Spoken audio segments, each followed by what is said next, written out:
Les agradecemos que nos acompañen en el tercer encuentro de la Cátedra Abierta, Formación Docente para una Educación Inclusiva. La cátedra ha surgido en el marco de las temáticas de trabajo que desarrolla el Departamento de Formación Docente y el Núcleo de Actividades Educación en Ciencias con Tecnologías, SENTEC, con asiento en la Facultad de Ciencias Exactas. Como en cada una de las instancias previas, agradecemos especialmente el apoyo de la Secretaría Académica de nuestra universidad.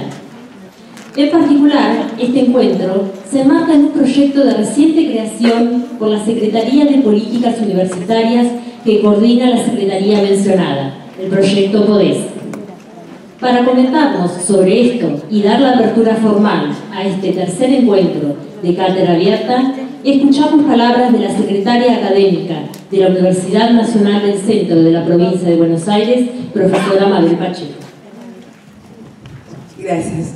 Buenas tardes, bienvenidos, bienvenida Florencia.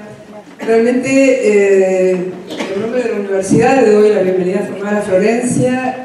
Las gracias por la invitación a participar en este trabajo colaborativo y conjunto que hacemos con la Facultad de Ciencias Exactas y con la universidad toda. También hay equipos de enseñanza de las ciencias, de otras unidades académicas nuestras. Estuve charlando con la doctora Rocha, de la parrilla. Es decir, que somos muchos los que venimos persistiendo por muchos años en la formación docente, en la enseñanza de las ciencias, y ahora desde el rol de gestión que nos ocupa, con Silvia Stipsis, ella es la Secretaría Académica de la Facultad de Exactas y su equipo de investigación, y nosotros de la Secretaría Académica del Rectorado.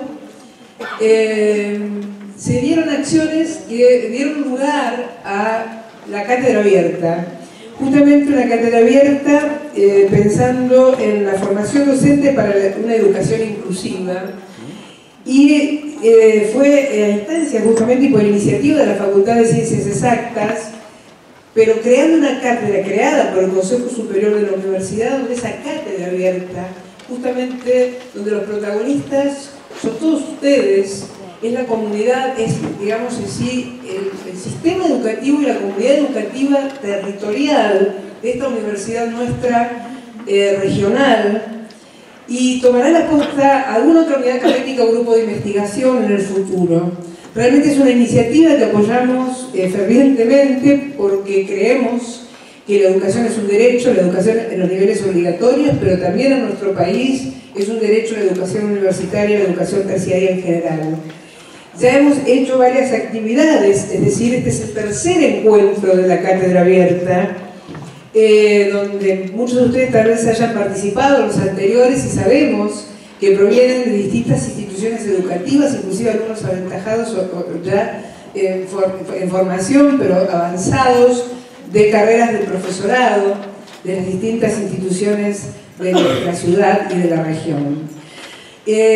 Hoy sí es inaugural esta charla sobre neurociencia y educación, justamente una temática sumamente interesante y a veces no tan bien tratada con la profundidad y el rigor que requiere, por lo cual agradecemos la presencia de Florencia a esta convocatoria, porque sería la primera actividad conjunta con la Cátedra Abierta, pero de un programa que le damos de llamar, tiene un título bastante, que las siglas significan, dan cuenta de la temática, pero se llama PODES, lo cual tiene una fuerza esa sigla PODES. PODES es decirle a los estudiantes o que aspiran a ser estudiantes universitarios con alguna discapacidad que pueden ejercer ese derecho.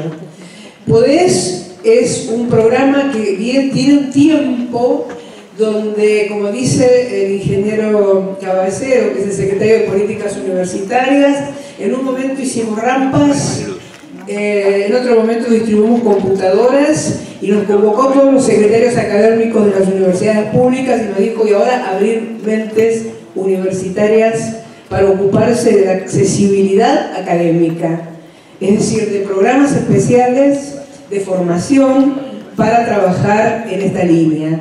Y justamente, dada la coincidencia de esta tercera actividad de la Cátedra Abierta, y ya que tenemos un programa aprobado por la Secretaría de Políticas Universitarias, lo cual hizo una convocatoria a la las universidades públicas, lo marcamos esto en una actividad conjunta. Justamente la idea de este programa PODES, que se llama Proyecto de Apoyo al Desarrollo y Fortalecimiento de Capacidades Institucionales para la Atención de Necesidades de Personas con Discapacidad en el ámbito de la enseñanza universitaria. Por eso, PODES lo representa y tiene esa fuerza de lo que está señalando. Y la idea es que todas las capacitaciones, charlas, el trabajo con los medios, con nuestra productora de la universidad, que ahora se ha hecho famosa con esta serie Fábricas, que la están dando por la TV pública, estamos trabajando en conjunto, y esto no es exclusivo del ámbito universitario, de todo el sistema educativo. La universidad tiene una política académica no de puertas adentro, sino justamente fortaleciendo las instituciones preuniversitarias también, que dependen de ellas, pero también de toda la región. Es decir, nuestra universidad tiene influencia en dos regiones bonaerenses muy importantes del sistema educativo, como es la 20 y la 25, y nos hacemos cargo de eso, trabajamos en esos establecimientos, trabajamos con los institutos de formación docente, trabajamos con los inspectores jefes de estas regiones, o sea, tenemos varios programas de articulación con escuelas medias, con los otros niveles. Es decir, que es una política académica que venimos desarrollando de hace varios años, y este tipo de charlas o inquietudes también las queremos transferir a todo el sistema educativo. Es decir, que ya van a tener noticias también del resto de actividades en el marco de este programa, y algunas de ellas van a estar diseñadas especialmente porque así lo pusimos en la convocatoria, que la capacitación no sea solo para la comunidad universitaria, que también lo es, porque debemos capacitar a nuestros no docentes, a los docentes y a nuestros estudiantes, porque hay sistemas de tutores pares que acompañan a los estudiantes en este tránsito de la escuela secundaria a la universidad, y a formarse ese estudiante universitario o ese estudiante de nivel superior autónomo que necesita para tener éxito en el transcurrir. Esto se enmarca también en políticas que le vamos a llamar ingreso, permanencia y graduación de los estudios superiores. No quiero quitarles más tiempo porque realmente el tema que nos convoca es sumamente interesante. Así que bueno, muchas gracias, bienvenidos, y bueno, compartamos una excelente jornada. Gracias.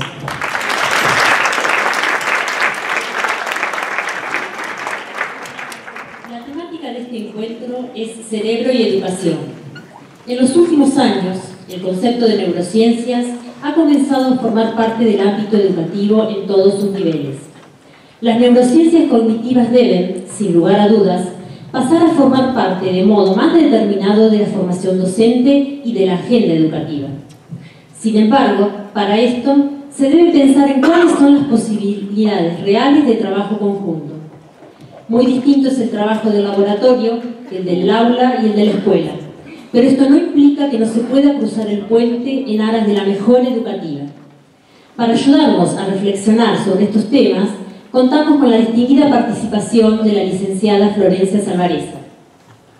La licenciada Salvareza es directora del Departamento de Lenguaje de INECO, es directora del Instituto de Neurociencias y Educación INE de la Fundación INECO, es egresada de la carrera de Letras con especialización en Lingüística de la Universidad de Buenos Aires. Fue profesora de la Universidad de Buenos Aires y de la Universidad de Belgrano. Fue becaria Fulbright, becaria del CONICET y becaria de la Universidad de Amherst y de la International Pragmatics Association. Fue Visiting Science en el MIT, Cambridge, USA, por Noam Chomsky como mentor, y trabaja en el VA Medical Administration de Boston. Fue coordinadora del área de lenguaje infantil en el Centro de Investigaciones Neurológicas Raúl Carrea Fleming. Es oradora invitada de múltiples congresos y cursos en el campo de la neurociencia educacional, lenguaje y dislexia en diversos países de la región, incluyendo Argentina, Perú y Chile. Es profesora asociada de la Universidad Favaloro. Adelante.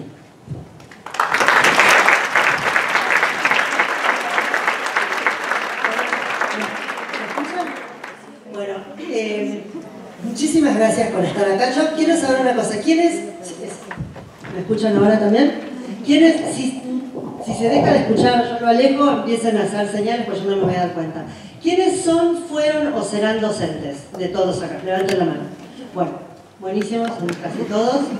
Para ustedes, sobre todo, es esto. Para mí, con todo eso que leyeron de mi trabajo y todo, yo contaba hoy mientras almorzaba, después de haber llegado a Buenos Aires tarde por problemas de transporte, que lo que más me interesa es esto, trabajar con los docentes y sobre todo dar clase. A mí lo que más me gusta es dar clase.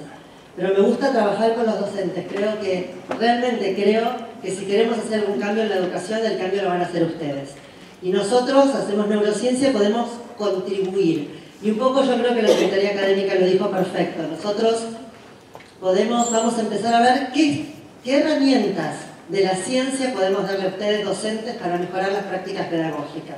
No vamos a cambiar nosotros la educación, la van a cambiar ustedes, pero seguramente deberá ser en un diálogo junto con nosotros, porque se aprende con el cerebro, se camina con el cerebro, se come con el cerebro, se ama con el cerebro, todo lo hacemos con el cerebro. Y nosotros nos dedicamos a estudiar el cerebro. Entonces, yo voy a hablar exactamente de algo que dijeron hace un ratito, que es de aquellas cosas que sí sabemos realmente del cerebro, que pueden aportar a la educación, y de un montón de cosas que creemos o que se creyeron en algún momento que sabemos y que son de dudosa calidad, para ser muy generosos, pero que entraban a la educación como un boom absoluto. Entonces, vamos a hablar un poco de todo esto. Habitualmente yo abriría el diálogo todo el tiempo, pero es un poco difícil, así que si quieren anotarse las preguntas y después le vamos a dejar un buen rato a todas las preguntas. Y yo les ofrezco otra cosa. Anoten mi mail, está ahí abajo, fsalvarez@ineco.org. Y yo de todas las charlas preparo un resumen muy completo en PDF, el que quiere me escribe y yo se lo mando. Así no tienen que estar tomando nota desesperadamente y pueden seguir la charla. Porque si no es, entonces, toman nota del mail, me mandan un mail, me mandás por favor la charla de Tandil y yo se las voy a mandar. Y no les voy a mandar 3 líneas, les voy a mandar una charla, todos los conceptos que estén acá los van a tener, así que mejor. Entonces, la primera pregunta es, vamos a hablar de educación, yo no soy educadora, soy lingüista, como escucharon, entré a la educación por la dislexia. Empecé a trabajar en dislexia, que es un trastorno del aprendizaje, tiene que ver con la educación, y así fui llegando hace ya unos años, este es mi 4º año fuerte en el área, pero siempre uno se pregunta, bueno, la neurociencia lleva a la educación, hay un montón de congresos y reuniones y conversaciones en torno a la educación, por suerte, no tengo ninguna duda, por suerte, pero uno se pregunta por qué. Entonces la primera respuesta podría ser por esto, porque las pruebas PISA nos fue muy mal, nos va mal, nos fue mal, nos sigue yendo mal. Nosotros estamos acá, estos somos nosotros y la línea punteada de acá es la media para Latinoamérica. Nosotros solíamos ser el país latinoamericano con mejores estándares de educación. Claro que es una pregunta que desde hace unos congresos nos venimos haciendo. Cuando sabíamos eso no había pruebas PISA y no había tantas pruebas estandarizadas. Con lo cual, estamos casi seguros, pero no estaba medido. Pero la realidad es que no nos va muy bien. Entonces, esta sería una respuesta. Que no nos va. Esa es una. Además, acá hay lugares adelante, si no encuentran. De este lado. Hay más que de ese lado. Esto es uno. La otra es, hay un famoso cuento que dice que si alguien se hubiera dormido en 1960 y se despertara ahora, iría por la calle y el mundo sería muy raro, hablaríamos con cosas. El otro día en un congreso yo vi como un señor hablaba, para los de mi edad van a entender, como Dick Tracy, al teléfono, al reloj, y a los teléfonos y las computadoras, y podemos hablar con gente que está en otros países por computadora, y los otros son totalmente distintos, y podemos volar en muy pocas horas, a pesar de que a mí me tomó como 8 horas venir desde Buenos Aires hasta acá. Y el mundo sería muy distinto y este señor se sentiría totalmente desconcertado y perdido hasta que llegaría a un colegio y diría, acá estoy bien, esto es igual. Y es así. ¿Podrían decir de qué año es ese aula? Lo único que les hace pensar es que no hay nada de ropa moderna y no hay ningún aparato tecnológico. Pero más allá de esto, la escuela no cambió. Las bases teóricas de la educación no cambiaron muy poquito. Y el mundo cambió mucho más, el mundo en general y los conocimientos del cerebro, y de esto vamos a hablar. Entonces, esta sería otra respuesta. Y otra, vamos a ensayar una respuesta un poco más divertida, y vamos a escuchar, ahora sí voy a usar el audio, vamos a escuchar un pequeño videito, a ver. Está en inglés, pero tiene subtítulos. Ahora se va. Ahí está, listo.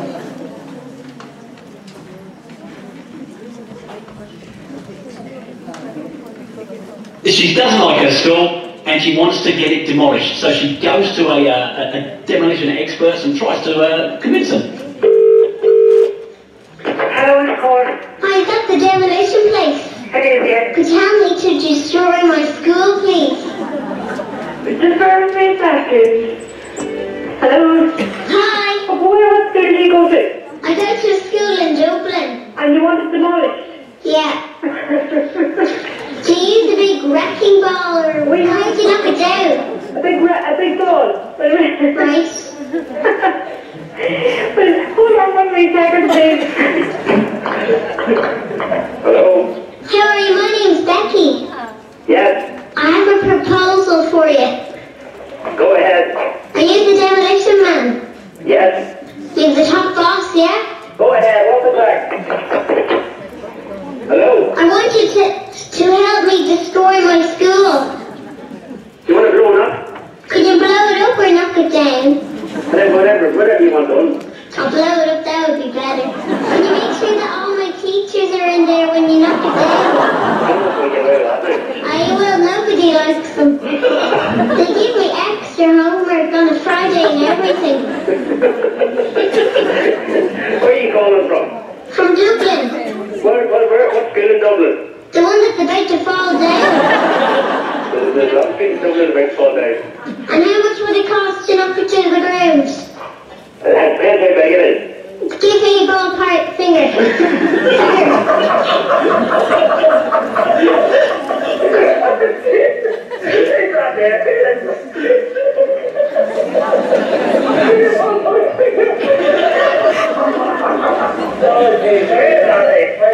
Is this a demolition company or a joke factory? The joke factory. Listen, are you going to come and knock my school down or what? Sherry, can you fax me through your photograph or a fake plan or something? Right, I'll fax you through a plan of the school and my teacher's names. Yeah, no problem, yeah. And you just make sure that they're all in the building when you knock it down. You put all the names on it. I give you a page for each individual teacher. Brilliant. Yeah. When the school falls down, will it make a crash or a wallop? When they say hey in Belfast, they make a big bang. Sounds good. Oh, listen, I'll talk to you later, top man. Sounds good luck, hey. You look after me, because. Fill your boots, man. Right? Good luck. See you after.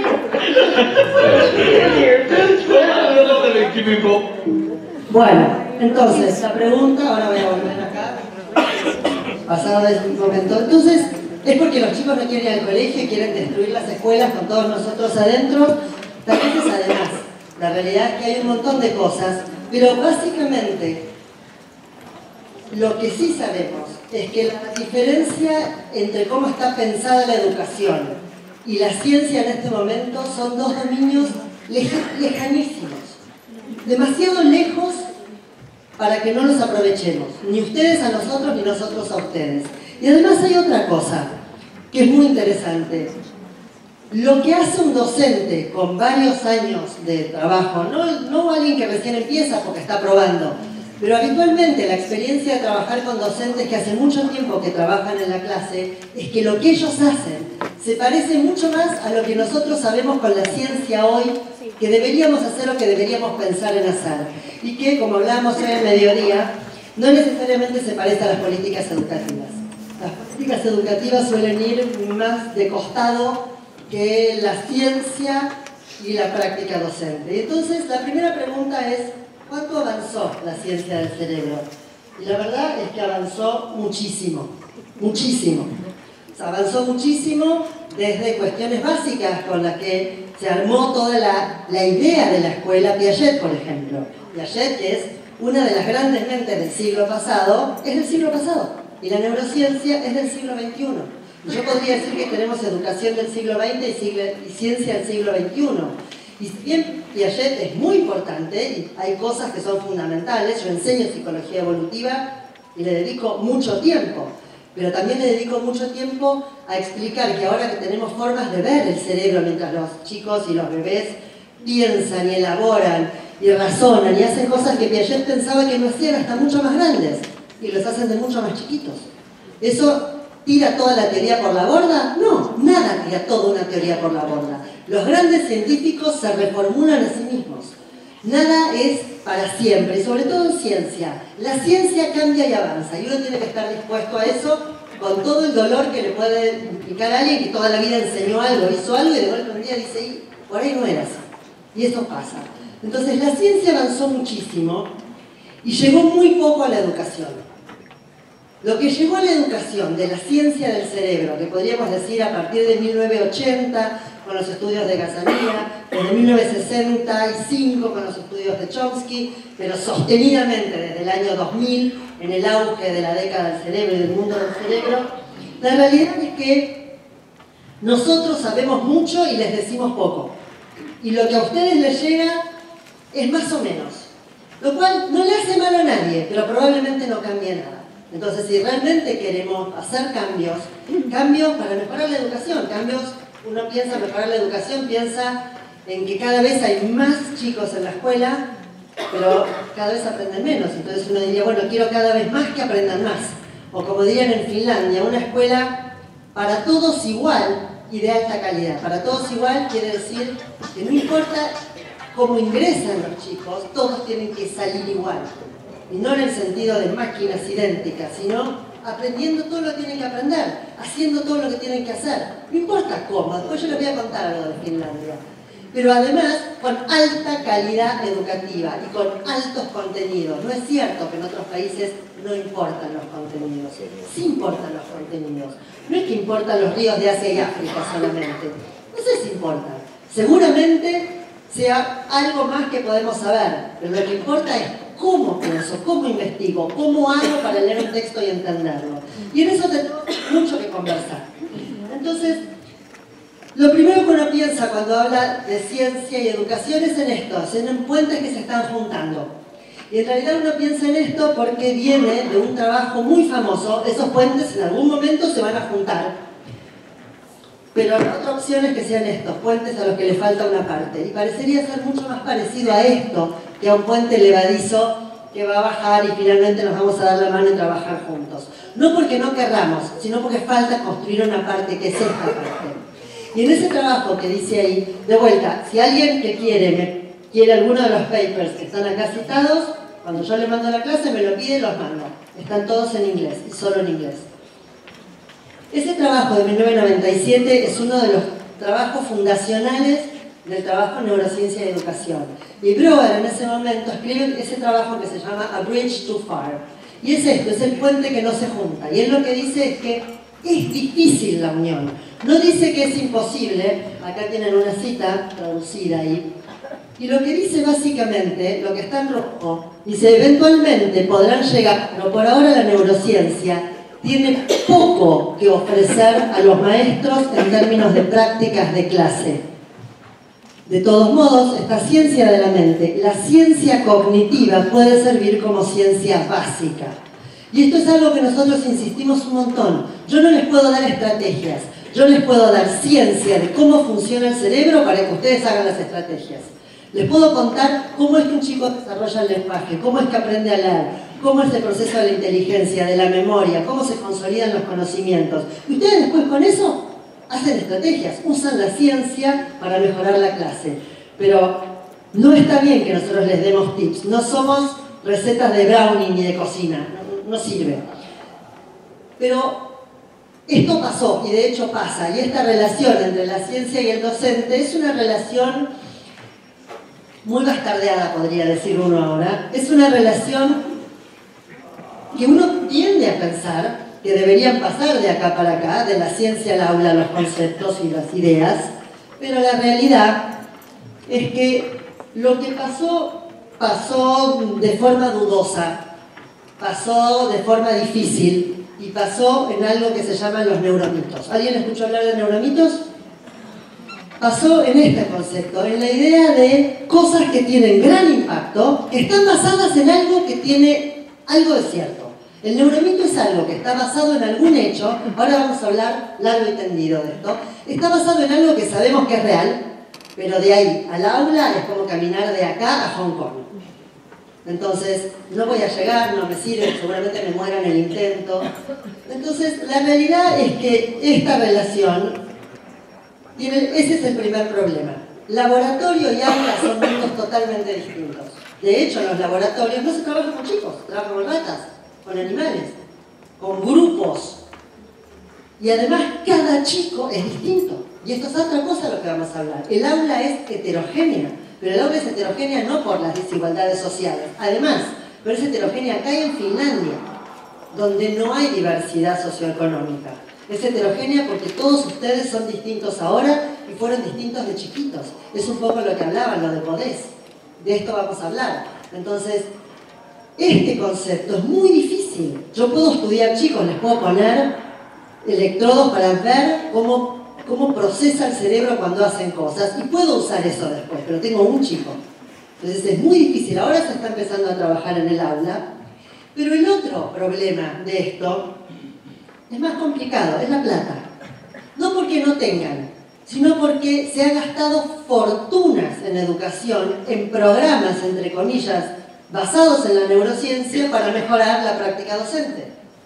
Fortunas. De hecho, yo les voy a mostrar dos estudios, uno hecho en inglés en Europa y otro que se hizo acá en Latinoamérica, de los cuales nosotros fuimos una de las patas, donde se estudió esto, la cantidad de dinero que instituciones educativas, países, gobiernos, en todas las instancias de la educación se gastó en comprar programas para mejorar el aula. Y entonces, eso es un problema. Ese es un problema que dio lugar al concepto de neuromitos.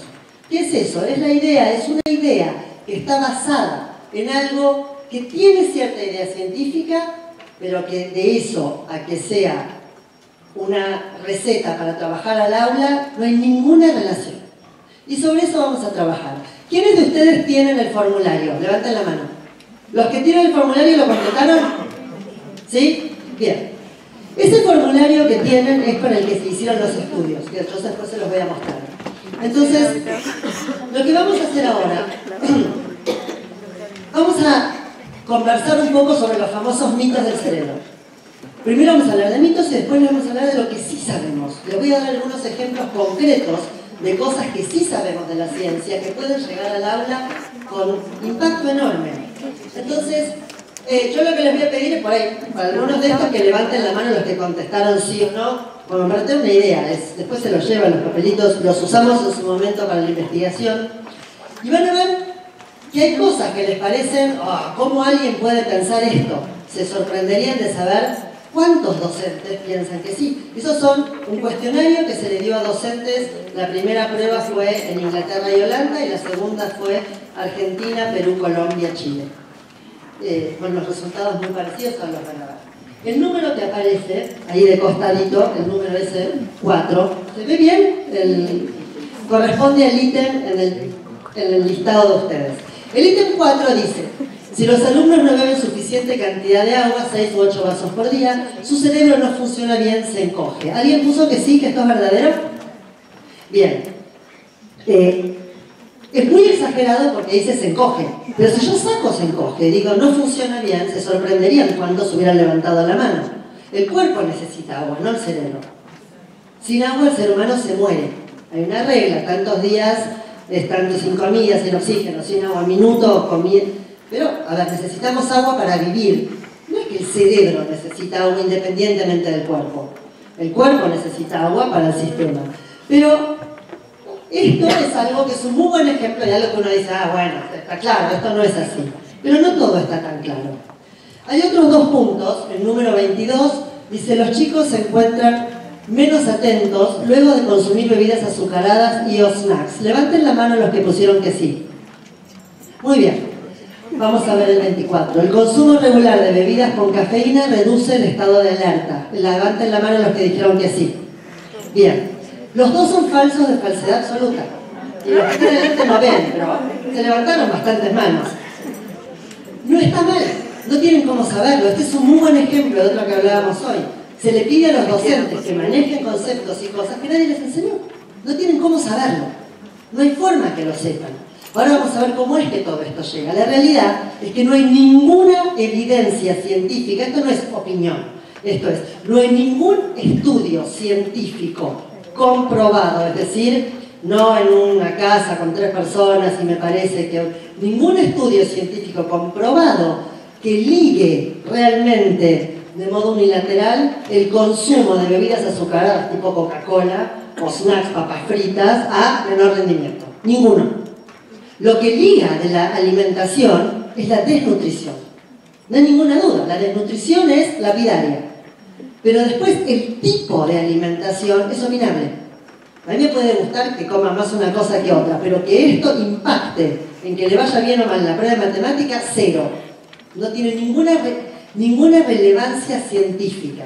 Lo mismo el segundo. De hecho, uno tiende a pensar que si toma un té, un café o un mate, que todo tiene cafeína en distintas versiones, distintos grados, voy a estar un poco más atento. Pero dice, no, bueno, si toma mate después está menos atento, o si toma azúcar salta y se excita. No, ni toma azúcar y salta y se excita, ni toma café o mate y está menos atento. No es cierto. No es cierto científicamente. ¿Cuántos libros y artículos hay sobre esto? Millones. Si ustedes agarran los diarios y las revistas durante un mes, van a encontrar seguro 2 artículos que hablan de esto. Seguro. De esto que es así, no de esto que no es así. Y ahora llegamos probablemente a las áreas más divertidas. Todas las preguntas que tengan, anótenlas porque de esto va a haber, son temas. Y el primero tiene que ver con cómo funciona el cerebro, que es una de las áreas donde los maestros argentinos puntuaron más alto en mitos. Y el primero, no todo lo que yo voy a poner es mito, no es que si yo lo pongo ahí es un mito.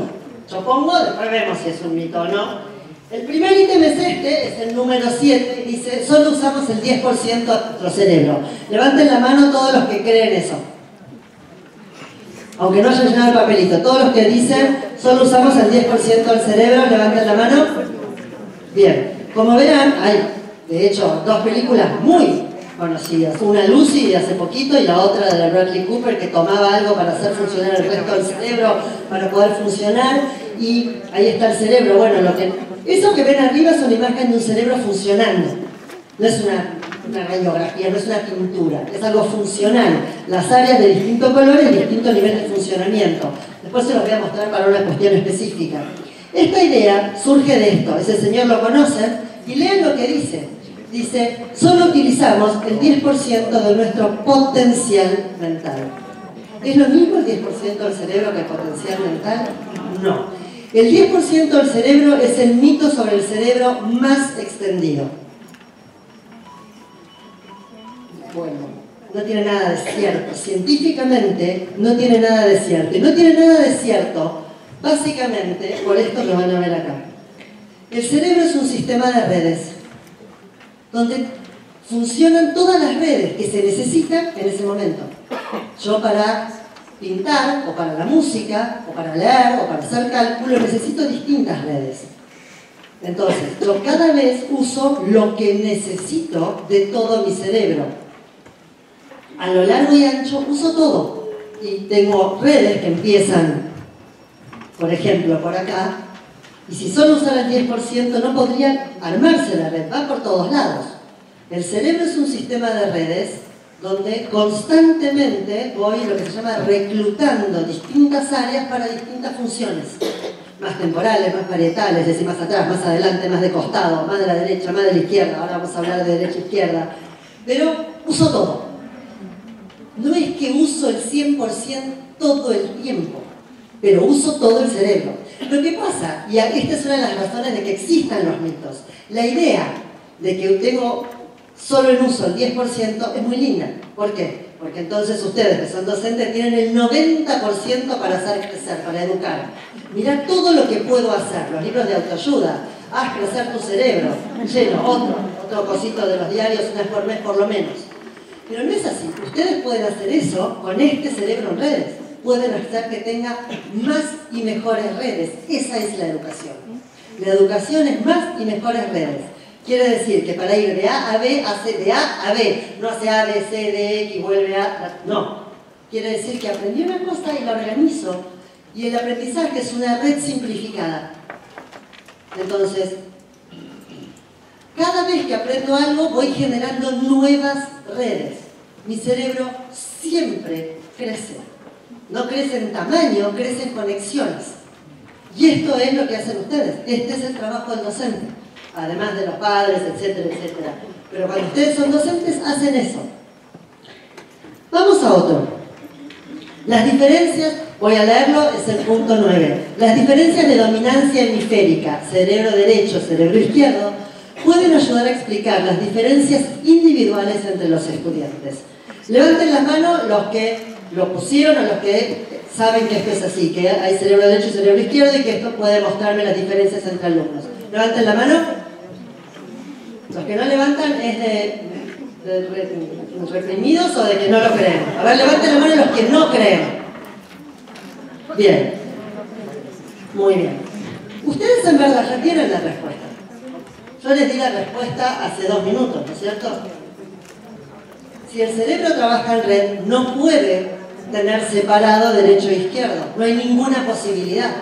Lo cual no quiere decir que la localización del lenguaje esté más de un lado y la de ciertas cuestiones musicales del otro.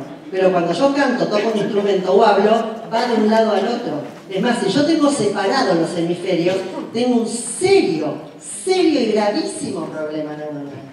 Entonces, pero esto es algo muy común. Esta imagen de un cerebro racional, lógico, matemático, serio, aburrido en un punto, la matemática, la física, la química, la biología, va del lado gris, son grises.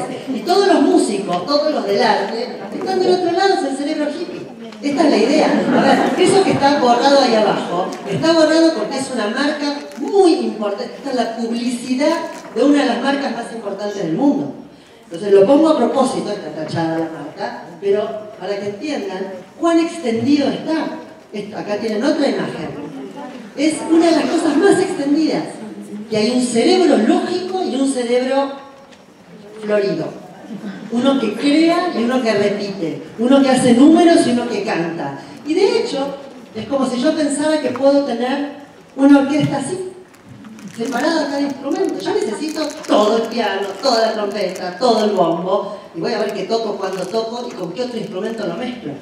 Pero cada instrumento está completo y se juntan todos y tocan todos juntos. ¿Por qué? Básicamente porque el cerebro trabaja en red.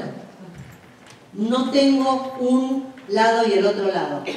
Lo cual no quiere decir, vuelvo, que haya localizaciones para áreas. Que si yo tengo una lesión en cierta parte del cerebro voy a tener problemas con una cosa y no con otra. Pero si la tengo de chiquito no voy a tener problemas con nada. Y les voy a contar una historia a cuenta de algo que viene ahora y que tiene que ver con el desarrollo del cerebro. Ustedes son docentes. Si yo les dijera, existen ciertos periodos críticos en la niñez después de los cuales ciertas cosas ya no se pueden aprender. ¿Quién diría que esto es cierto? Uno. ¿Alguien más? Bien. El problema es que ya no se puede aprender. Yo siempre puedo aprender. Lo que pasa es que algunas cosas me van a costar más, pero yo siempre puedo aprender, básicamente porque el cerebro es plástico. Existe lo que se llama la plasticidad neuronal. Nosotros nacemos y tenemos una cantidad X de neuronas y muchas se mueren, porque no les sirven. Y las que quedan arman las redes con las que voy a funcionar y que voy a hacer crecer y crecer y crecer y crecer. Pero esta idea, lo de que se llama el pruning neuronal, existe. Entonces, hay una historia maravillosa para esto, que se ve en un documental de National Geographic sobre los bebés. Y que es un chico que nació y que tenía lo que se llama una epilepsia refractaria. Es una epilepsia que no se controla con medicación. Es muy grave. Es un chiquito que para los 4 años no caminaba, no hablaba, tenía aproximadamente entre 30 y 50 convulsiones diarias. Imagínense, una convulsión es una descarga eléctrica. Imagínense 50 por día. En un cerebro en crecimiento, sobre todo, son trastornos muy, muy graves.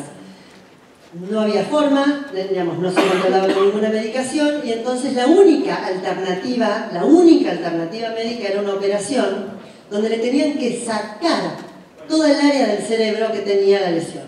Es decir, los focos neurológicos están en un área del cerebro. Había que sacarle las 3/4 partes de un hemisferio cerebral. Esto tenía dos problemas, le dijeron a la familia. Uno, que la posibilidad de muerte intraoperatoria era del 50%. Y la otra, que no sabían cómo iba a quedar. Pero perdido por perdido, pues la verdad que se iba a morir igual, los padres deciden operarlo. Vean el documental, porque se ve el chiquito cuando está recién despertando, tiene una cicatriz de acá a acá. Y se lo ve ahora, es un chico totalmente normal, lo único que tiene es una hemiparesia. Una hemiparesia es tiene un brazo, el brazo contrario al hemisferio que le falta, no lo puede mover, lo tiene inmovilizado. Eso es todo su déficit. Va al colegio, lee, habla, estudia matemática, está un año por debajo en lecturas, nada más. Esto es porque el cerebro es plástico. Y a los 4 años, cuando le sacaron esa parte, todo el resto del cerebro, todas esas redes, izquierda, derecha, para todos lados, tomaron todas las funciones. El cerebro es plástico. Es mucho más. No pasa esto con los otros adultos, olvídense. No tenemos esas opciones. Pero sí tenemos muchas opciones. Si no, no pasaría esto. No tendríamos gente que a los 70 años decide ir a la universidad. ¿Por qué no? O mi abuelo que a los 80 decidió que iba a estudiar computación porque era lo que venía. Esto fue... Y sí, cuando era todavía computación básica, era tortuga. Entonces, pero bueno, es así. Y sabemos además que esto nos genera ¿qué? Más redes. Entonces sabemos que nos produce un desarrollo cognitivo increíble. Entonces la realidad es que el cerebro es muy plástico. Es lo que hace que podamos aprender siempre. No siempre con la misma facilidad, contestando a la mano de atrás. Esto que vamos a ver ahora es un muy buen ejemplo del laboratorio y el aula.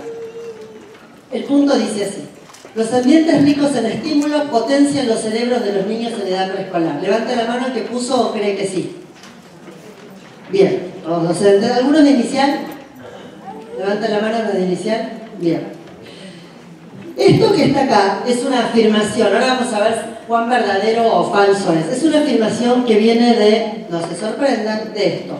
¿Hay niños ahí? Hay ratas. Ustedes no trabajan con ratas y las ratas y los niños no se parecen en nada. Pero el estudio estudió esto. El estudio lo que vio es qué pasa cuando yo a las ratas que viven en el laboratorio, las ratas viven como ahí arriba, lo que se llama la condición estándar. La condición estándar es varias ratas en una jaula, comida y habitualmente un puente o una rueda para que caminen. Entonces, en un estudio lo que se hizo fue poner un grupo de ratas en lo que se llama un ambiente empobrecido. Los que sean de acá de biología van a entender claramente de qué estoy hablando. Un ambiente empobrecido, es decir, una rata en una jaula, comida y agua cuando tiene que comer y nada más. Nada más, ni ruedita, ni puente, ni otra rata para intercambiar.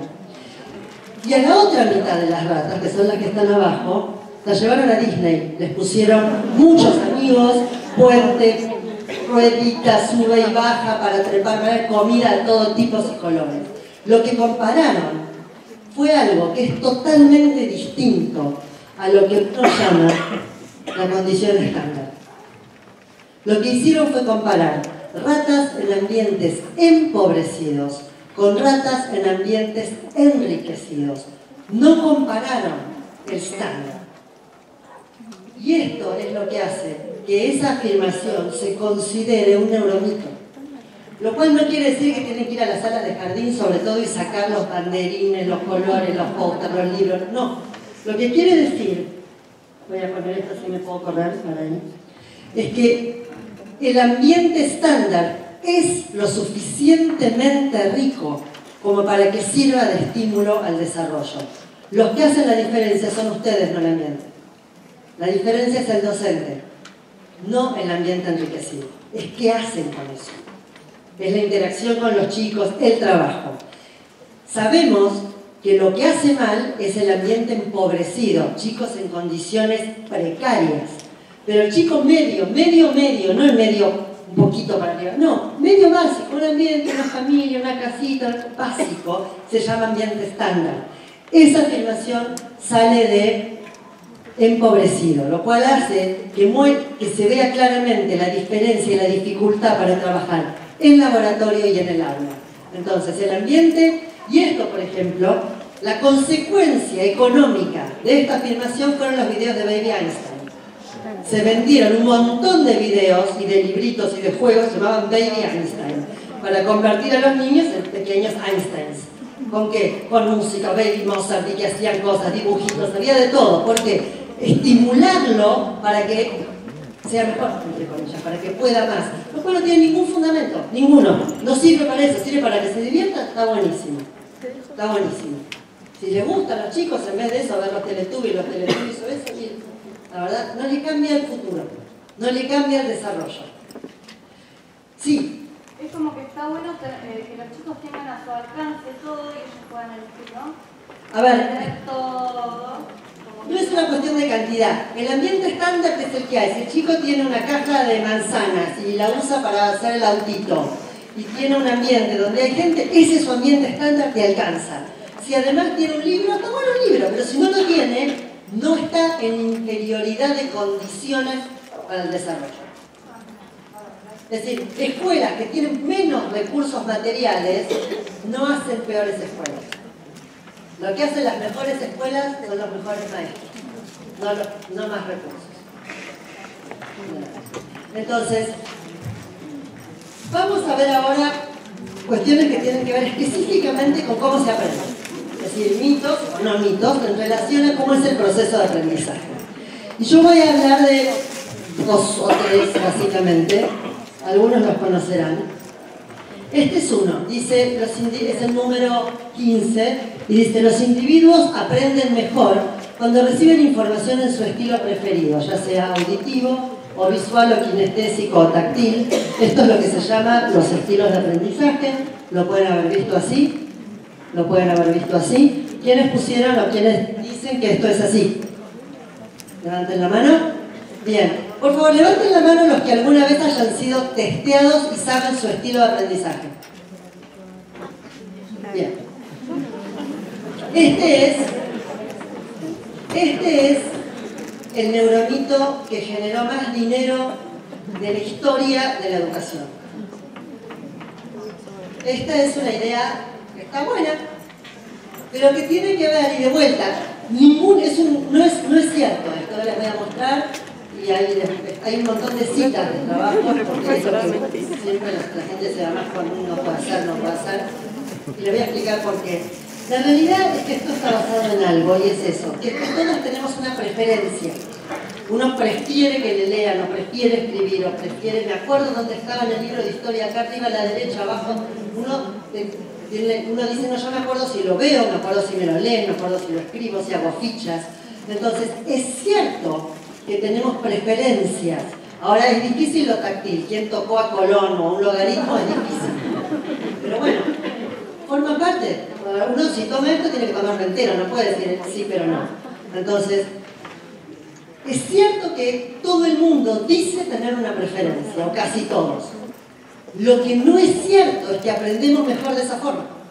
Para que esto fuera cierto, debería ser que los que dicen ser auditivos, o a los que los testearon y les dijeron que sean auditivos, aprenden mejor de modo auditivo que de las otras 2 formas. Y la realidad es que estos programas de estilos de aprendizaje se desarrolló sin testear. No se testeó a la gente para ver si estos, que yo los pruebo todos, digo, auditivos, visuales y kinestésicos. No se testeó si los auditivos aprendían mejor cuando oían que los kinestésicos mejor cuando tocaban.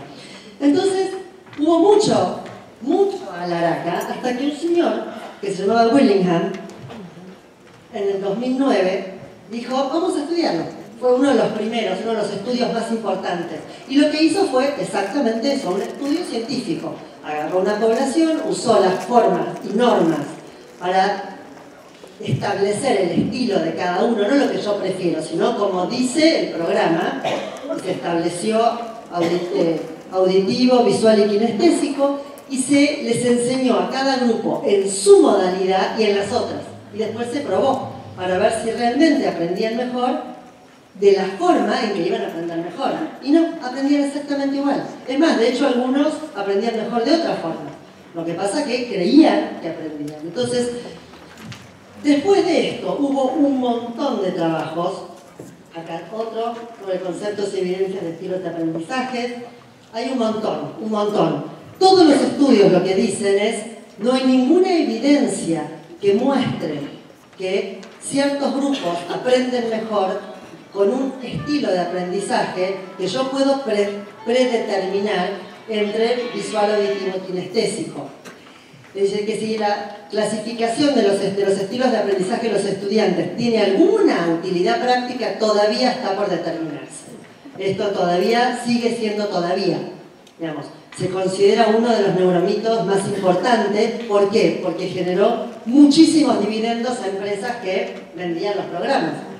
Entonces, la hipótesis del aprendizaje, no sé, en todos estos trabajos, y hay muchos más, pero básicamente la idea es, yo puedo tener una preferencia, que esa preferencia sea mi mejor forma de aprendizaje distinto. Además, por ejemplo, uno de los estudios lo que dice, si esto fuera así, habría que reformular todo el sistema educativo, que es muy poco coherente en general con sí mismo, y debería tener para cada grado 3 aulas, visual, auditiva y kinestésica. Porque si no, no lo podría hacer, lo cual no está mal. A ver, si fuera así y eso mejorara el sistema educativo, ¿por qué no? Uno tiene que estar abierto a todos los cambios que puedan mejorar las cosas, que sean cambios posibles, y si no, hacerlos posibles. No nos quedemos con es imposible. Pero no hay ninguna evidencia que diga que uno tiene que ir hacia ese lugar. Lo que sí está claro es que para distintas, está claro que para distintos materiales o para distintos dominios yo tengo que enseñar las cosas de distintas formas, pero por el material o el dominio, no por los estudiantes, sí. ¿Qué es kinestésico? Táctil, que se toca, que tiene que ver con el movimiento, básicamente es táctil. Bien. El punto 2 dice, los niños deben adquirir su lengua natal antes de aprender su segunda lengua, de lo contrario, ninguna lengua será completamente adquirida. ¿Alguien puso sí? Bien. Por suerte nadie puso sí. Esto es algo que, para los que tenemos más o menos mi edad, cuando éramos chicos, todo el mundo creía esto. Era una afirmación muy común, y no habla porque le hablan en 2 idiomas, tiene que aprender uno, después va a aprender el otro, de a poco. La realidad es que esto no es así, pero no solo no es así, sino que yo les voy a mostrar un estudio muy interesante que muestra que no solo es así, sino que es todo lo contrario. Porque hay muchísimos estudios en la actualidad sobre bilingüismo y educación. Y sabemos que el bilingüismo mejora un montón de cosas. No solo las posibilidades laborales y sociales de los individuos, lo cual es un hecho, sino que además mejora un montón más de cosas. Entonces, la idea es que si uno es bilingüe tiene dos cosas. Entonces yo veo la manzana y puedo decir apple o manzana, las dos a la vez. Y la realidad es que, ¿quiénes de acá son bilingües de nacimiento? 2 idiomas desde que nacieron en la casa. Bien. Cuando uno es bilingüe, la realidad es que uno tiene los 2 idiomas que los va rotando constantemente. No es que es o uno o el otro. Y entonces eso que se consideraba una interferencia, existe la interferencia. Están los dos en simultáneo. Entonces uno tiene que inhibir uno porque sale el otro. Es decir, por ahí uno va a casas de familias que hablan 2 o 3 idiomas, y es muy interesante porque uno ve que van rotando de idioma constantemente. Es decir, que están presentes los 2 todo el tiempo. Entonces, aunque yo hable en un idioma, el otro lo tengo. Es decir, que tengo constantemente 2 cosas y tengo que inhibir una. Y entonces hay un estudio muy interesante, que es este, que estudió esa interferencia. Y dijo, hay interferencia, vamos a ver qué pasa con esa interferencia en otros dominios cognitivos, porque es la misma cabeza, es el mismo cerebro. Y entonces hizo este estudio. Había 2 cajitas, una cajita tenía un cuadradito azul y la otra tenía un círculo rojo. Y se le pedía a 2 grupos, un grupo de bilingües, no gente que habla otro idioma, bilingües de nacimiento, a eso llamamos bilingües, manejan los 2 a la perfección idéntico. De acá para acá son bilingües, de acá para acá son monolingües. Y se les pedía que clasificaran estas formitas, primero por color, lo cual es muy simple, miro y pongo. Rojo va con rojo, azul va con azul. Miren que hay azul y rojo, círculo y cuadrado. Pero si yo pido por color, es una variable muy simple. Y entonces había que hacer esto y había que ir poniéndolos. Y esto que van a ver ahora es el tiempo que demora. El grupo de los monolingües y el grupo de los bilingües, la altura es el tiempo que demoran en completar la tarea. Tardaron lo mismo, da lo mismo. ¿No? Ustedes y ustedes tardaban lo mismo en completar esta tarea. Después de esto, les dieron una tarea que tiene interferencia. Es decir, tenían que poner por forma. Quiere decir que tengo que anular el color. No puedo, por forma, poner este con este, porque tengo que poner el azul, que es azul, pero que es círculo. Entonces tengo que cuidar esta relación. Y entonces lo que tenían que hacer los individuos era esto, ir clasificándolos por forma. Y lo que les voy a poner ahora es el mismo gráfico, exactamente igual, la altura es el tiempo que demoran los dos grupos para realizarlo. Miren la diferencia. Los bilingües tardaron la mitad del tiempo que los monolingües en realizar la tarea. ¿Por qué? Porque ya tenían interferencia.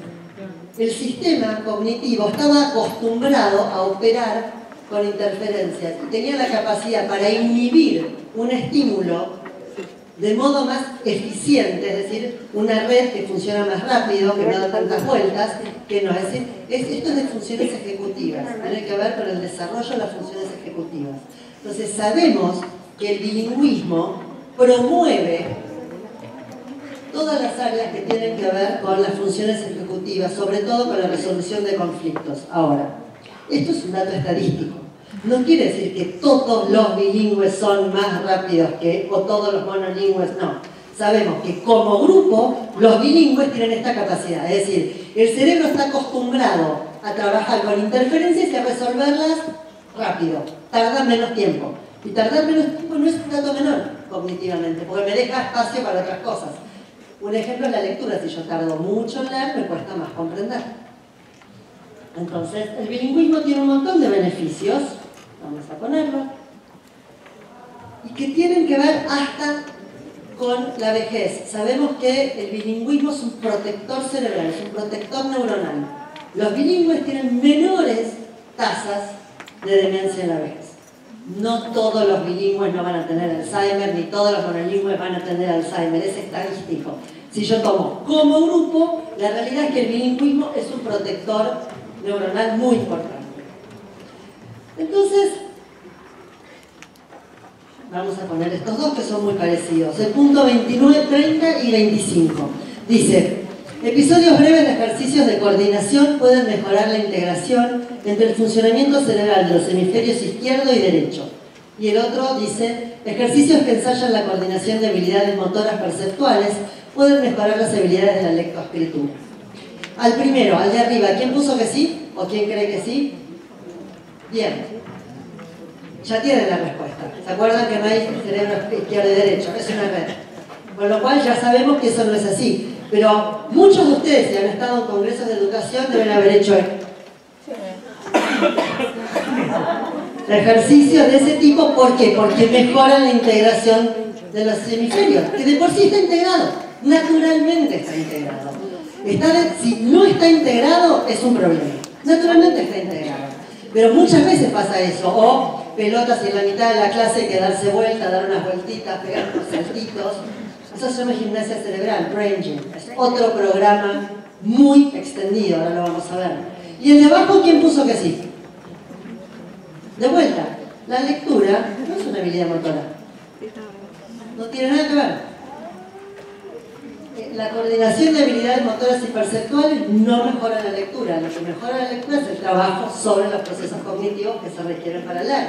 Una vez me mandaron de un colegio un chico, porque el colegio decía, debe ser disléxico. Le decía, la madre viene y me dice, mire, me dijeron que la venga a ver porque creen que es disléxico porque no puede hacer la carretilla. Y no puede caminar así, se cae. Entonces, a ver, no sale de la nada. Hace muchos años se consideraba que la dislexia tenía que ver con el equilibrio. Hace muchos años hay un documental maravilloso sobre dislexia, donde todo el equipo de Yale cuenta esto, como antes se pensaba esto. La misma gente que ahora es leading en el mundo en temas de dislexia. Pero tiene que ver con esto. Es decir, los mitos no salen de la nada. Alguna cosa tienen y además son atractivos. A uno le gusta pensar en esto. Entonces, acá tienen la gimnasia cerebral.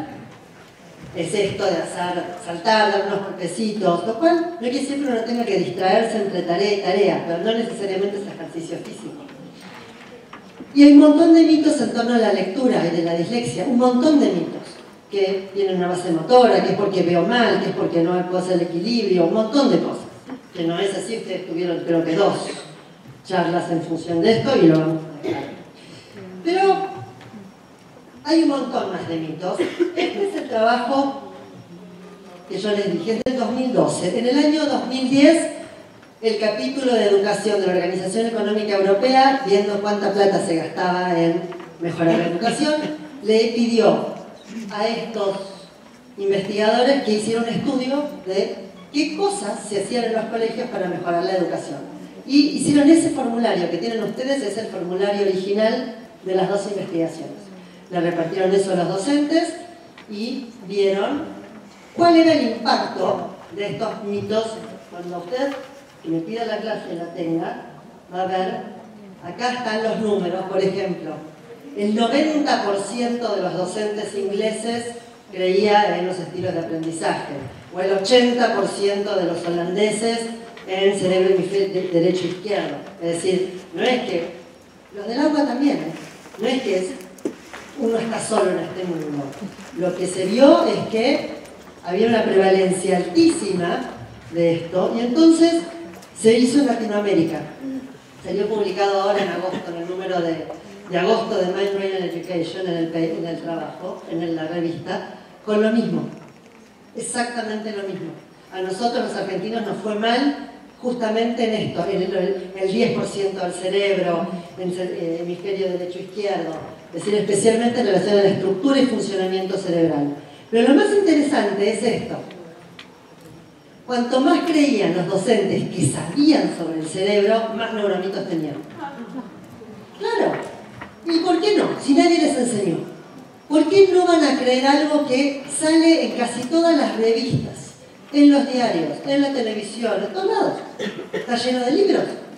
Está lleno de libros de autoayuda, de haz crecer tu cerebro, haz funcionar en otro 90%, vamos al cine, la vemos a Lucy, a Bradley Cooper, un montón de cosas. Entonces, no es porque sí, la realidad es que esto es un hecho que, acá tienen los números, miren, gimnasia cerebral 82%, estilos de aprendizaje 98%, voy a tirar una bomba, podemos charlar al final, inteligencias múltiples 71%, cerebro izquierdo y derecho 44%, etcétera, etcétera. Es decir, la mayoría de los docentes creen esto. ¿Y cuál es el problema de esto? ¿Le hace mal a los chicos? No. ¿Cambia algo? Tampoco. El problema de esto es que se invierte mucho dinero, primer problema. Pero si yo invierto dinero y tengo resultados, está bárbaro, no pasa nada. Para eso invierto el dinero, para tener buenos resultados. El problema es que se invertía dinero para mejorar la educación, se creía que se mejoraba la educación y no se hacía nada. Entonces eso obturaba otros pensamientos para mejorar la educación, porque ya lo estoy haciendo. Y si ya lo estoy haciendo, no voy a hacer otra cosa, porque con esto, que ya gasté además un montón de euros, de dólares o de pesos, ya estoy. Entonces se generaba un círculo vicioso donde se había invertido en un montón de programas que en principio cambiaban, que no cambian nada, pero sin hacerle mal a nadie no me permitían hacer otra cosa porque yo creía que ya estaba haciendo algo. Y esto es un problema, esto es algo muy importante sobre lo que toda la gente que trabaja en neurociencias y educación está abocada. Yo estuve en un congreso en mayo, uno de los congresos más importantes es el de Learning and the Brain Society, y el presidente de una de las asociaciones, la charla fue sobre esto. Y en todos los congresos del mundo sobre esto hay una charla sobre neuromitos. Porque mientras uno siga pensando en esto, deja de hacer otras cosas.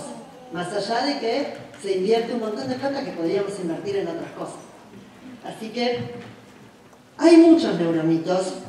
Este es uno de los trabajos más importantes. Usha Goswami es un estudioso muy importante. Lo que él dice es que tenemos que pensar un pensamiento fuera de la caja, un pensamiento paralelo. Hay que pensar distinto cómo hacer para trabajar. Y yo les voy a mostrar un ejemplo de un cambio drástico en la educación pensando distinto.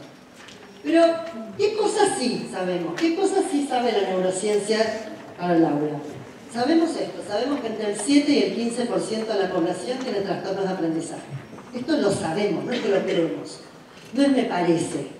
Estos son un montón de estudios a lo largo y ancho de los países del mundo que muestran que esta es la prevalencia de los trastornos de aprendizaje.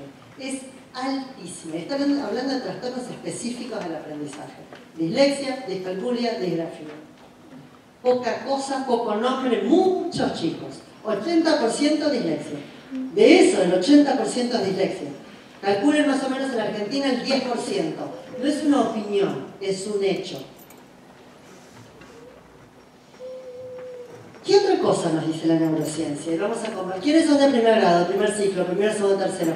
¿Alguien acá? No, bien, está bien. Sabemos estadísticamente que al finalizar primer grado el 80% de los chicos leen.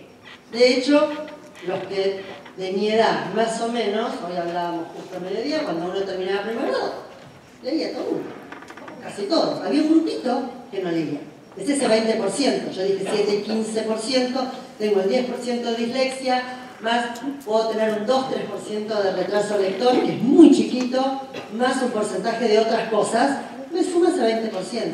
Pero mundialmente sabemos, esto es un hecho, que el 80% de los niños termina primer grado leyendo. Ahora, ¿por qué ahora necesitamos 3 años en la Argentina para aprender a leer? El proceso de alfabetización en la Argentina se hace en primero, segundo y tercero. ¿Por qué? ¿El cerebro cambió? ¿Cambió tanto en tan poco tiempo? No, no existe evolutivamente ninguna posibilidad. ¿No será que es el método?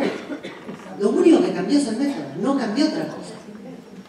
Entonces, esta pregunta, que es una pregunta que dije yo al principio, el sentido común y la práctica docente van lejos de las políticas educativas, nosotros sabemos, no es una opinión, pongo todo si me puedo mover, que el método global de alfabetización, el que dice la currícula nacional que se usa, debe ser replanteada. Sabemos que se aprende mejor grafema fonema, mi mamá me ama, mi mamá me mima, la M del mamá, mano, mesa, mono, eso. Sabemos que es así. Todos los estudiosos, todos los científicos que se dedican a estudiar alfabetización, dislexia, procesos de alfabetización, dicen esto. Ninguno dice otra cosa. Hace 2-3 meses estuvo Stanislas Dehaene en Argentina, que es uno de los 4 expertos mundiales en esto, y dio una charla en la Universidad de Itela sobre esto. Y cuando terminó, en el momento de preguntas, una señora le preguntó algo de esto. Le dijo, mire, vamos a ponernos de acuerdo. Si usted acepta que la dislexia existe, que es una condición neurobiológica, y que los métodos de alfabetización, así, contribuyen, continuamos la conversación. Si no, si usted cree que la dislexia es un trastorno, no seguimos hablando, porque no tiene ningún sustento científico. Entonces, es así, sabemos esto. Sabemos que el trabajo de conciencia fonológica es fundamental. Y si trabajamos con ciencia fonológica en inicial, le mejoramos el futuro lector a todo el grupo, Y sobre todo, ese 10% que va a tener dislexia, le minimizamos el impacto del déficit. Con lo cual, no hacerlo es iatrogénico, es en contra de, pero la currícula nacional no lo toma. Acá vemos la diferencia, cuando la ciencia no llega a las políticas. Entonces, sabemos, es un hecho de la ciencia esto, no es una opinión. Así como el otro eran los mitos, sabemos esto. Sabemos que lo más importante cuando entra un chico a primer grado es el nivel de desarrollo del lenguaje o de déficit lingüístico que tiene. ¿Por qué? Porque la alfabetización es un proceso basado en el lenguaje. Y cuando entra a primer grado para aprender a leer, necesita una estructura lingüística que le acompañe, que le dé soporte a eso. Esto lo sabemos. Mucho más importante que si las manos le salen de la cabeza o de acá y si tiene 5 dedos o 2 dedos. Si la casa tiene chimenea y pastito o no. Mucho más importante. Pero la mayoría de los ingresos a primer grado es que dibuje la figura humana en la casita. Entonces, no va con, digamos, la ciencia va por otro lado. Esto sí lo sabemos. Discúlpame, ¿la dislexia es un problema en el aprendizaje? ¿Qué es no? La dislexia es esto. La dislexia es una dificultad para aprender a leer cuando todo lo demás está bien, para decirlo en términos muy generales. Cuando una persona es inteligente normal, digamos, no se diagnostica en discapacidad intelectual, cuando no es ciega ni sorda y tiene dificultades para aprender a leer. Eso es la dislexia. La dislexia es eso que ven ahí. Eso es un cerebro. Miren las dos. Olvídense las de la izquierda. Ahora nos vamos a quedar con estas dos. La dislexia, como dice ahí arriba, es una condición neurobiológica. Se nace. No es porque no me lean, no es porque no me gusta, no es porque mi papá no lee, no es porque no hay libros en mi casa, no es porque el maestro de primer grado, no. Es porque me tocó. Es porque es así. Lo cual es una condena, no, es una descripción de algo que facilita entender. Hoy hablábamos de inclusión, yo voy a hablar un poco ahora de inclusión. Solo entender la realidad me permite incluir a todos. Solo entenderlo. Entonces, este es el cerebro de un lector. ¿Alguien de acá tiene dislexia?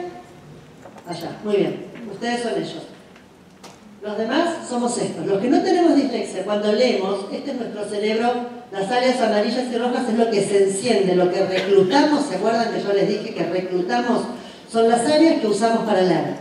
Miren, al lado están ellos tres que levantaron la mano, que tienen dislexia. Miren cuánto menos. Esa es la dificultad para leer.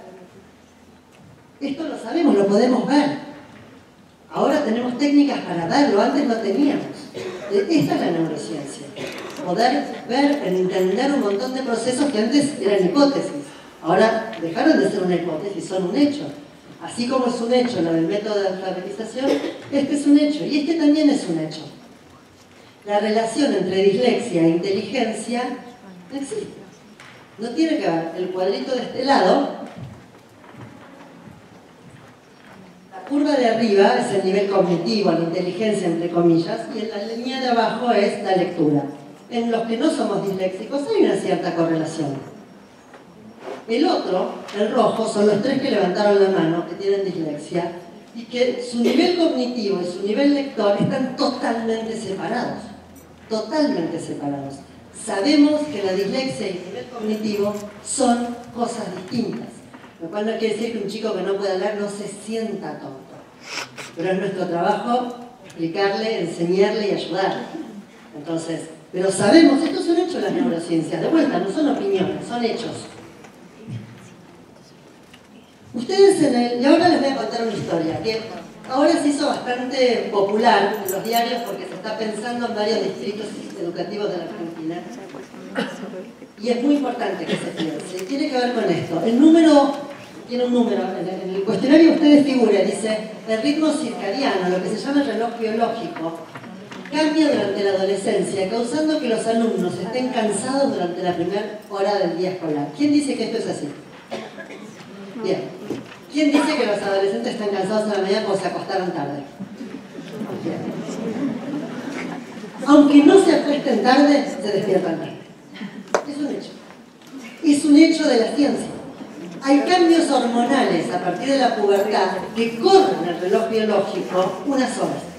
De manera tal que todos los que tuvieron hijos saben que alguna vez vino un chiquito a las 6 de la mañana, mamá, a abrirle los ojos para despertar, pues ya está despierto. Cuando uno se había acostado a las 6 de la mañana después de un casamiento y venía el hijo a despertarte a las 7. Los bebés se despiertan temprano.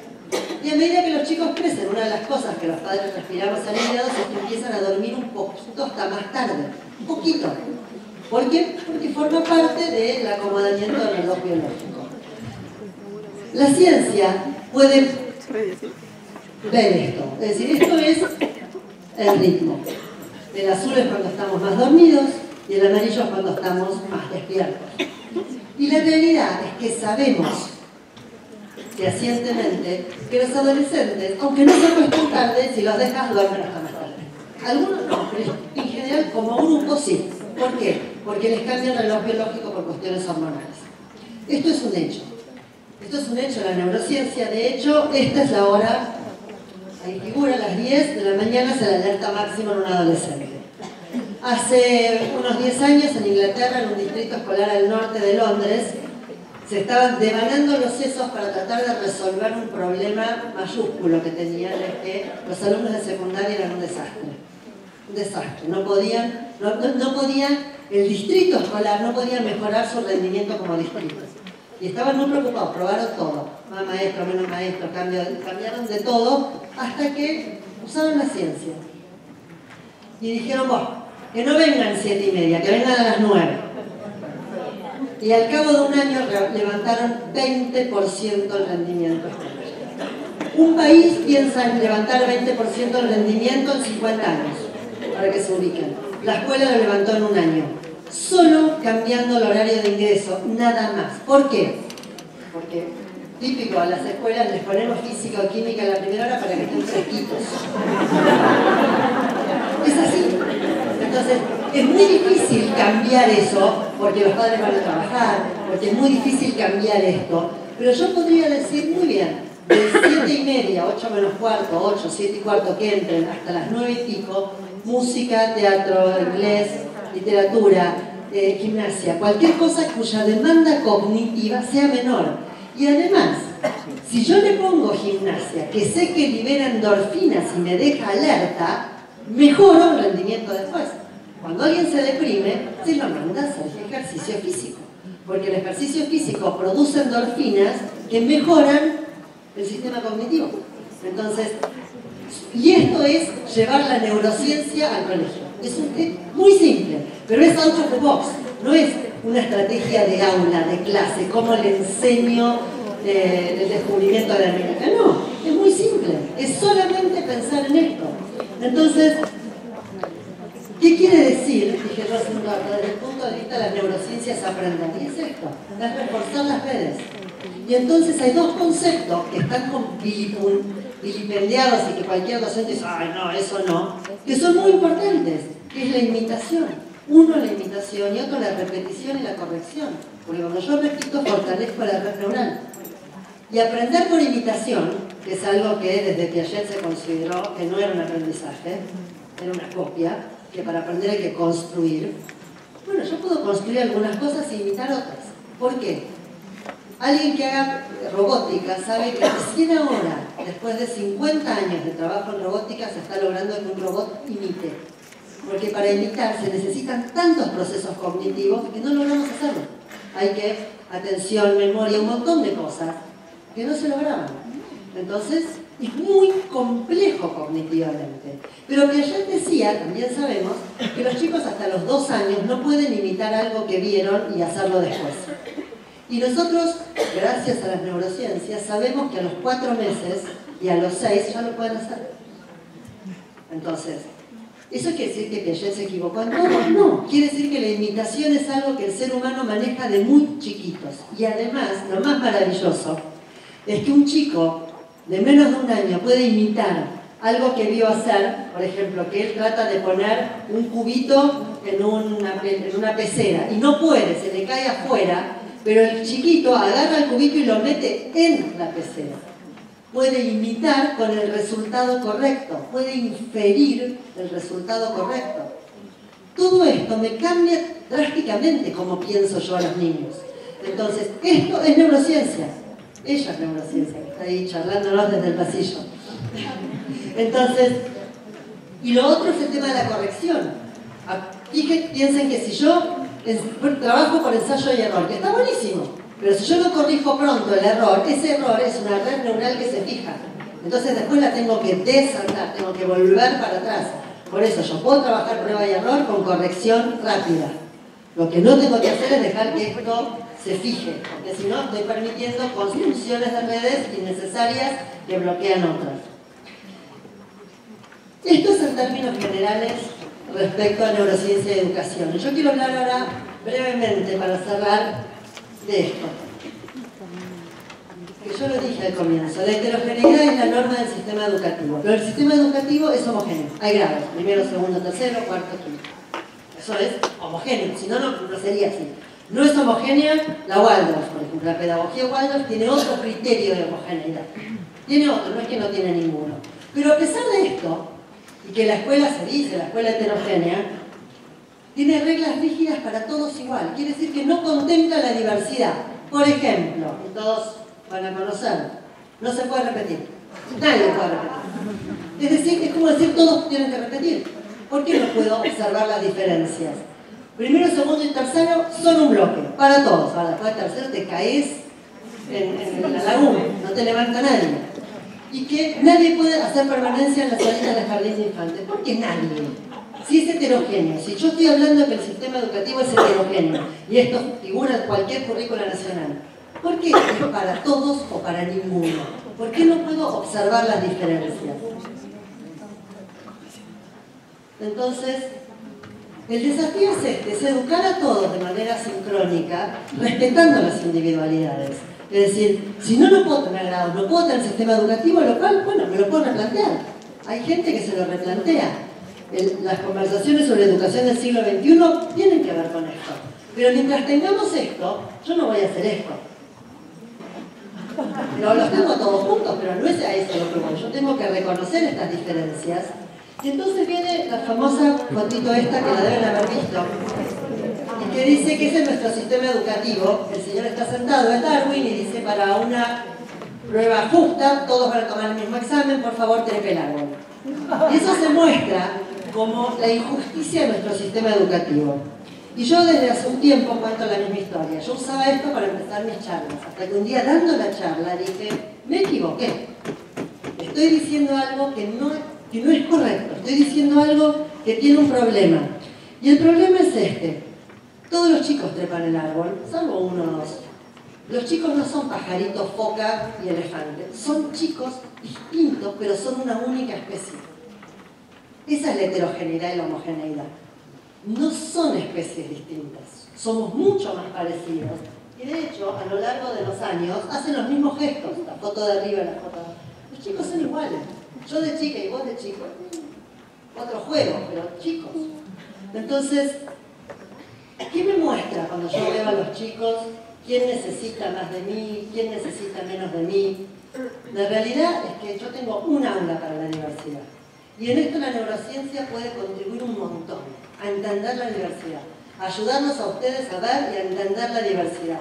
Yo tengo muchos chicos y no todos aprenden igual, y no por estilos de aprendizaje, sino porque a algunos les cuesta más, otros tienen dislexia, discalculia, otros, distintas cosas. Y entonces, ¿qué hago con el distinto? Lo que hablaban hace un rato, el programa.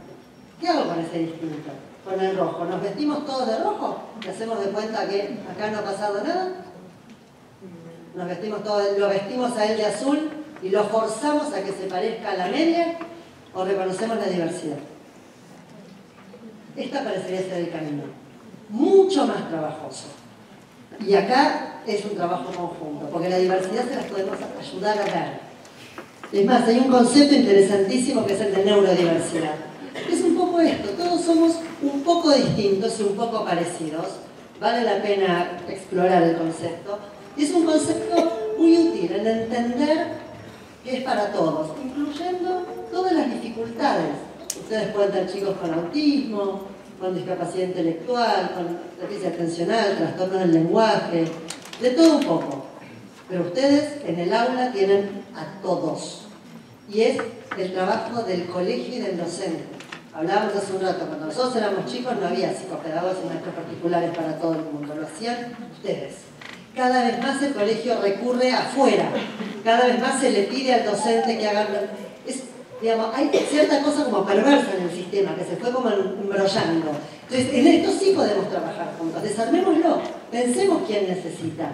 Pensemos en el concepto de integración y en el concepto de inclusión, que son conceptos muy distintos.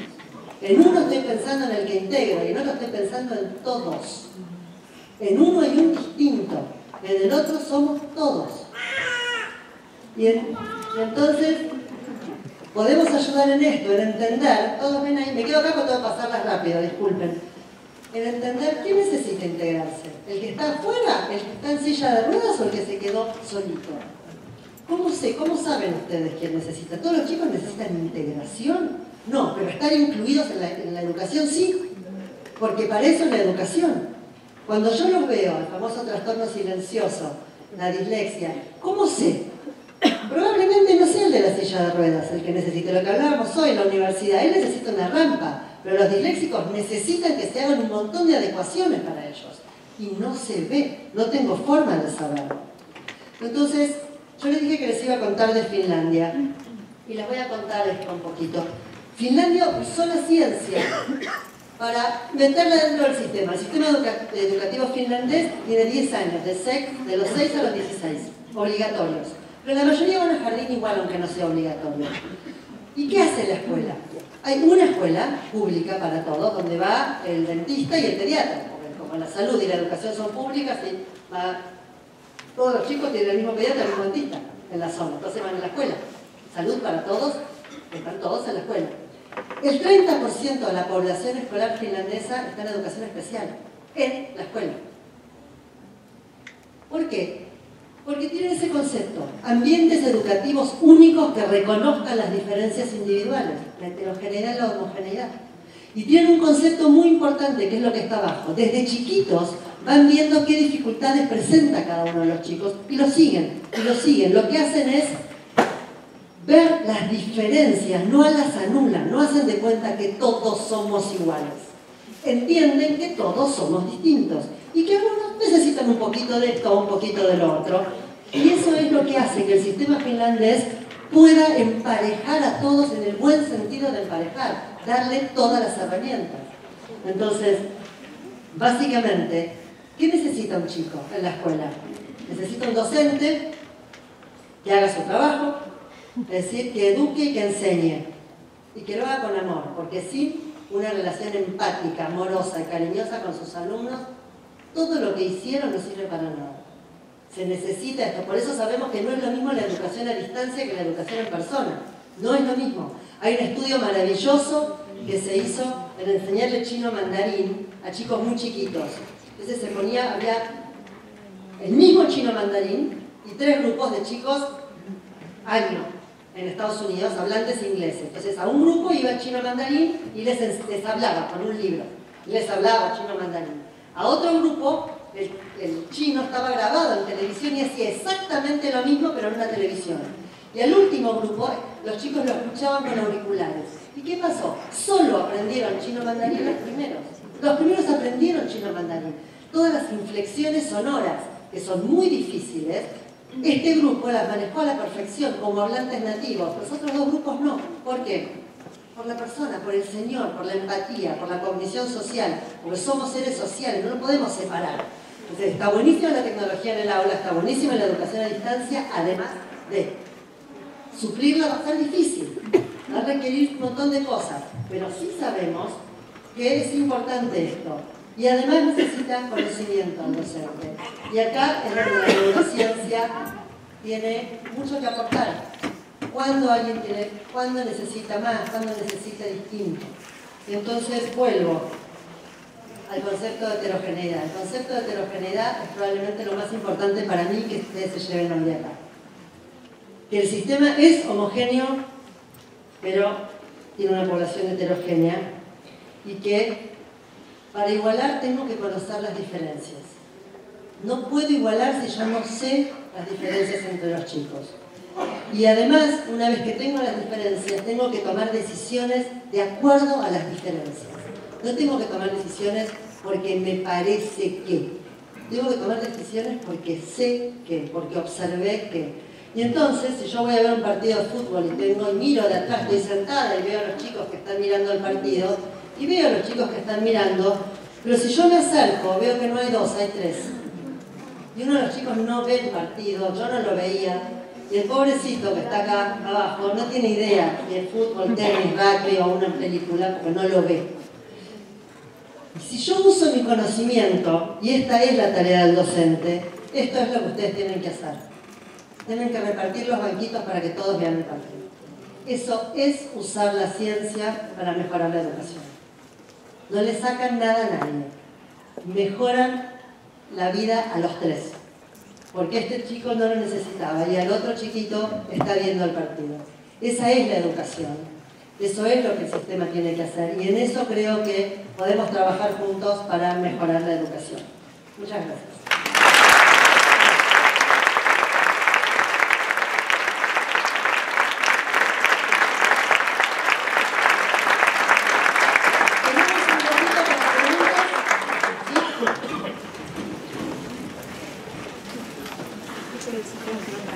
Bien, a continuación la licenciada va a responder algunas preguntas del público presente. No hemos pasado papelitos, así que las preguntas van a ser levantando la mano, ¿sí? Formulándolas.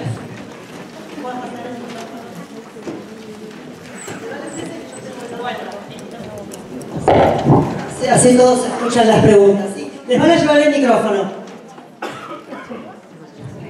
Allá hay una, dos.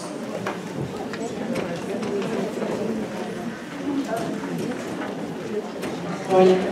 Mi pregunta es, entiendo que los estilos de aprendizaje, o sea, no sirve que uno aprenda de una sola manera, pero si yo uso tres diferentes estilos para enseñar una misma cosa, ¿no hay más asociaciones? Sí. ¿No es mejor? Sí. O sea, si yo enseñando un idioma, lenguaje, uso árbol, me paro con un árbol, lo veo y lo escucho, ¿no es mejor? Sí. Lo que dice es exactamente así. La variedad de estímulos mejora todo. Lo que no quiere decir es que haya uno que aprenda mejor lo que escuche y otro lo que vea. Por eso no es estilo de aprendizaje, sino cuanto más variedad de estímulos, de formas de enseñar, eso es mucho mejor. Sí, es exactamente así. ¿Alguien más? Sí, ahí. Es importante el número. Un minuto. Le van a llevar el... Así todos lo pueden escuchar. Es importante el número de alumnos en cada aula o en cada lugar de trabajo. A ver, acá lo mejor es enemigo de lo bueno. Lo ideal es que no sean un montón. Pero si no son un montón, se quedan fuera de la escuela, prefiero que sean un montón. Pero sí, es mejor que no sean muchos. ¿Por qué? Porque yo, si tengo muchos, no puedo ver a quién le falta el banquito.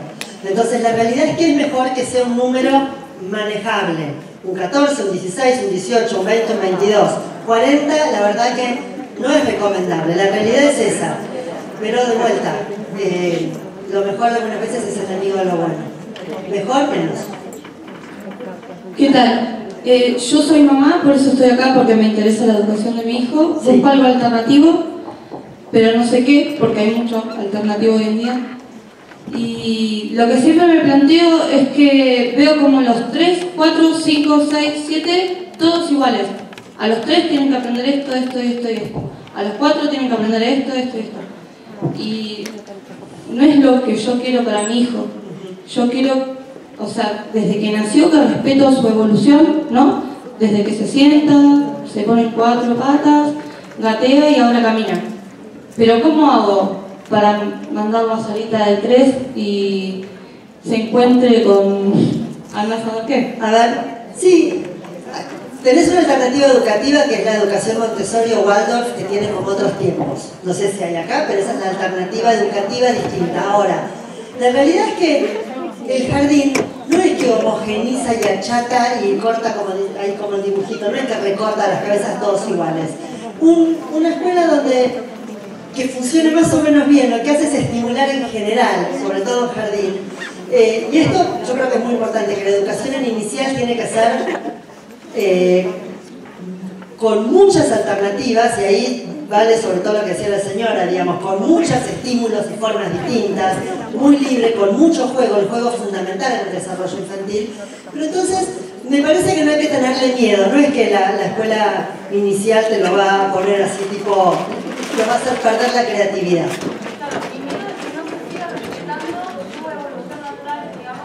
La evolución natural de los chicos es bastante parecida.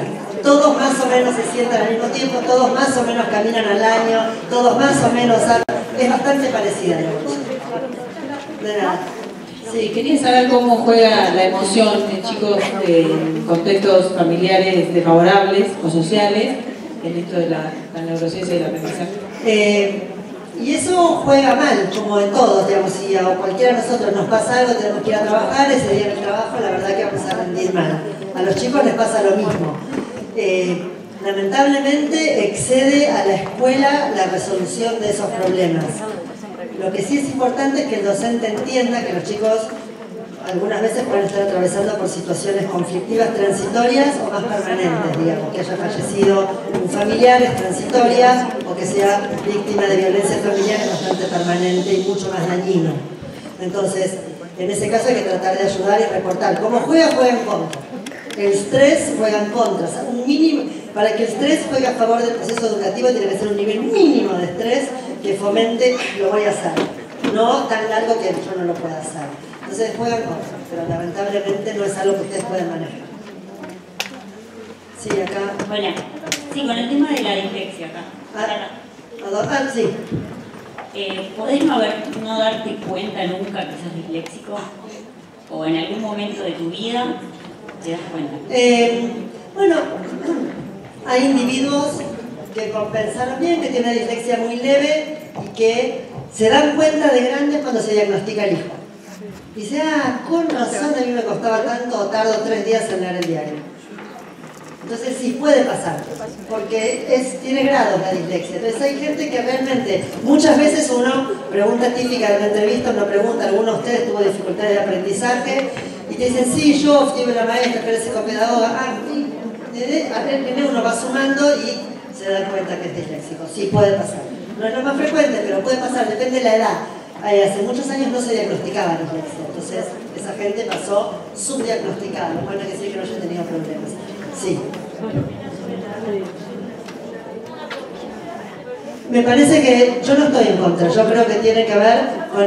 ¿Qué opino sobre la adquisición de segunda lengua en un disléxico? Voy a dar un paso para atrás, para los que no lo manejan. La dislexia es un trastorno del lenguaje que se manifiesta en la lectura, por tanto, es una pregunta muy relevante. Si el trastorno del lenguaje es muy severo, entonces el aprendizaje de una segunda lengua se ve muy comprometido. Si no, yo en principio no soy partidaria de indicar de entrada que el chico deje la escolarización bilingüe. Además porque muchas veces el proceso de alfabetización en una segunda lengua se hace de un modo tanto más formal que la primera, que lo aprenden más fácil, con las dificultades que tiene el inglés y la opacidad, por ejemplo. Pero no, yo no soy de los que dicen que no. Creo que uno tiene, además los chicos son distintos, evolucionan distintos y las escuelas son distintas. Hay escuelas bilingües que acompañan maravillosamente bien y escuelas monolingües que acompañan horrible. Entonces, de vuelta, hay que observar cada caso en particular. Sí, ahí voy.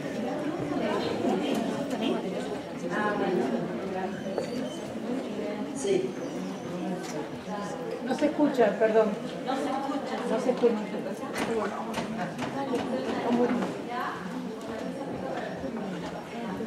A ver, la discapacidad es distinta, pero los estilos de aprendizaje aplican a todos. Que no exista estilos de aprendizaje aplica a todos, lo cual no quiere decir que haya personas que aprendan, que tengan dificultades de aprendizaje. Por ejemplo, un disléxico aprende mejor si se lo leen que si lo leen. Pero no es porque tenga un estilo de aprendizaje, sino porque tiene una dificultad, que no es una discapacidad, me corrijo, una dificultad para leer. No se escucha. O si no, uniendo lo que es la inclusión.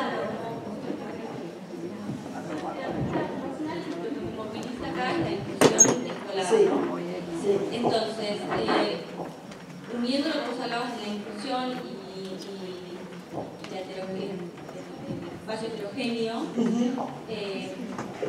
mi duda viene es, si tenemos un grupo con discapacidad, no con una discapacidad disléxica, ¿no? Con una discapacidad en una escuela. ¿Pero discapacidad de qué tipo? Porque discapacidad es un término muy amplio. Una cosa es intelectual, otra cosa es motora o perceptual. Una discapacidad intelectual. Ok. No, los estilos de aprendizaje no tienen nada que ver. Tampoco tiene que ver. No. Es dificultad. Si la discapacidad intelectual es importante, 6 menor a 50, por ejemplo, le cuesta todo, no importa cómo se lo enseñes. Pero tenés que probar de vuelta. Cuanto más formas, más alternativas. No por preferencia. Sí. Inteligencias múltiples. Sí. Voy a dedicarle unos minutos porque es un tema ríspido. Howard Gardner en 1980 publicó un libro, un estudio. Howard Gardner es un científico muy importante, es un muy buen ejemplo de la ciencia se cuestiona y se replantea a sí misma. El profesor en Harvard sigue siendo y es una mente brillante realmente. Publicó un trabajo, un libro muy importante donde él decía que no había, eran los años 80, se estaba discutiendo mucho el concepto de inteligencia, después de ahí para acá se siguió discutiendo pero hay como un acuerdo. Y él planteaba que no existía un concepto de inteligencia, sino que había, por lo menos, dijo al comienzo, 7 tipos de inteligencias.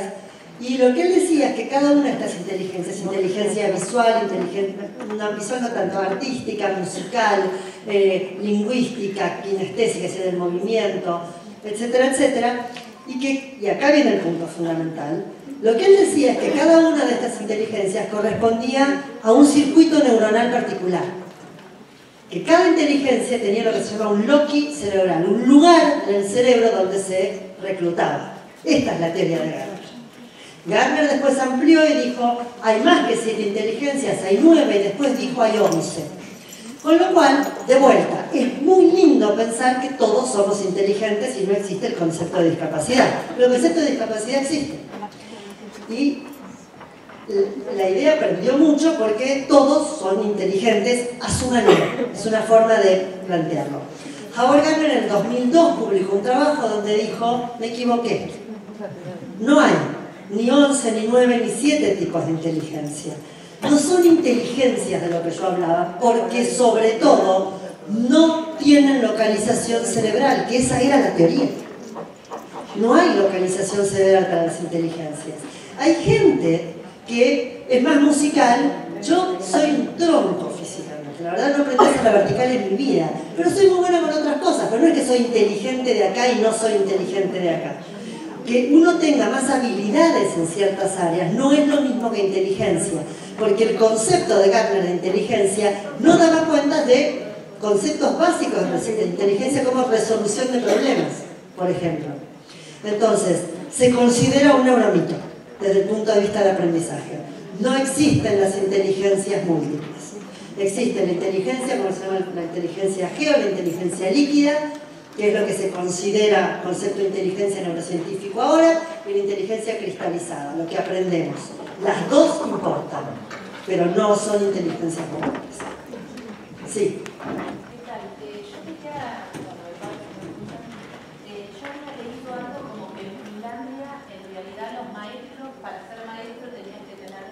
Como un nivel de estudio muy alto y además hacían maestrías en neurociencias.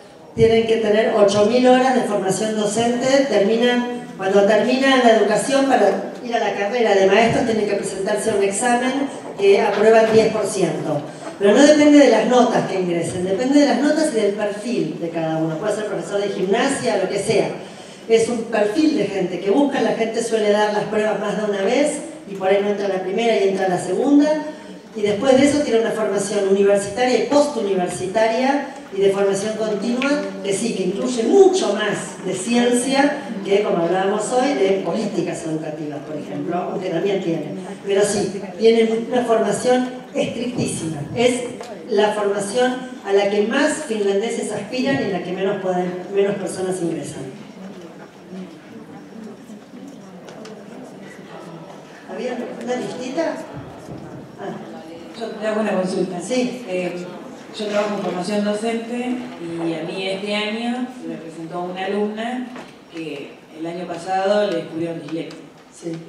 Yo me encuentro con una formación universitaria y en la cual me encontré haciendo agua porque ella vino, me trajo su informe de la psicopedagoga, además, y ahí ella.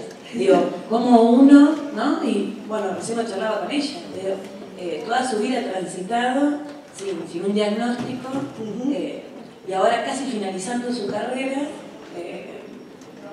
qué difícil que es, ¿no? A veces que hoy el problema indudablemente es en la formación docente. El problema es en la formación docente, pero el problema, a ver, yo voy a dar un paso más atrás. El problema no es de los docentes, el problema es del sistema educativo que forma mal a los docentes. Por eso, entonces, cuando son docentes, nadie les enseñó y después trabajamos un montón yo le señalé a ella porque ahí está la gente de Dislexia de Tandil. Trabajamos un montón para que se reconozca la dislexia y que ustedes hagan las adaptaciones que nadie les enseñó a hacer. Exacto. O que puedan trabajar con inclusión, pero dicen hay que integrar al chico. ¿Qué quiere decir integrar a un chico en el colegio? A ver, ¿qué quiere decir? ¿Al disléxico hay que integrarlo? No necesita integración y adaptación curricular, necesita adaptación estratégica. Y nadie les enseñó la diferencia. Entonces, es así. La única forma de cambiar el sistema educativo es de abajo hacia arriba, porque las políticas educativas van por otro lado. Entonces, perdón, ¿no? Pero me parece que también tiene que ver con el docente en sí. Sí. Quizás también no lo recibiste en tu formación, pero se te presenta y se genera un efecto adverso. Totalmente. Rechazo, Por eso, ahí juegan las emociones y la empatía y lo que hablamos, las emociones en el aula que son fundamentales, de los dos lados. Hay gente, por ejemplo, todos los que trabajamos con chicos con algún tipo de dificultad, sabemos que hay cierto perfil de chicos que a uno le cuesta más. Algunos uno, otros otro, por lo que sea. Entonces uno tiene que entender esas limitaciones, no te puedes negar a atenderlo, lo que hay que hacer es trabajar sobre eso y los docentes tienen que trabajar. Entonces yo estoy de acuerdo con vos, pero creo que si la formación docente fuera más completa, más extensa, tuviera ciencia, tuviera conceptos de desarrollo y de psicología evolutiva contemporáneos, para todos, el de secundaria también tiene que entenderlo. Entonces, cuando te encontraras con eso, estarías más dispuesto, porque cada vez se lo forma menos, se les pide más, pero toda la cosa se hace por fuera, maestra particular. Es un sistema que no funciona, claramente. Por eso digo, la política educativa va por otro lado. Cuando ustedes se juntan a hablar, la vez pasada estábamos en un congreso y había gente de neurociencias, de educación, digamos, pero de educación, de políticas educativas, y gente que estuvo en la gestión de políticas, exministros de educación. Y eran tres cosas distintas. Pero lo más interesante era escuchar a la gente que había sido ministro de educación, porque ninguno venía de ser formado en educación. Habían hecho las cosas de gestión de políticas, Tomada, Lach, esta gente, muy interesante, muy interesante. Pero la gente que venía de la educación, de las ciencias de la educación, como hablamos hace un rato, de como políticas educativas, disculpen, lo digo, es sará. No decían nada, y entonces uno decía, ¿y así? ¿A dónde llegamos? Entonces, es muy interesante esto, por eso digo, podemos ir, cada escuela puede ir haciendo sus cambios y va a afectar directamente a sus alumnos, porque hasta que los cambios vengan de arriba, y tenemos un montón de alumnos por el camino que se nos van cayendo del sistema.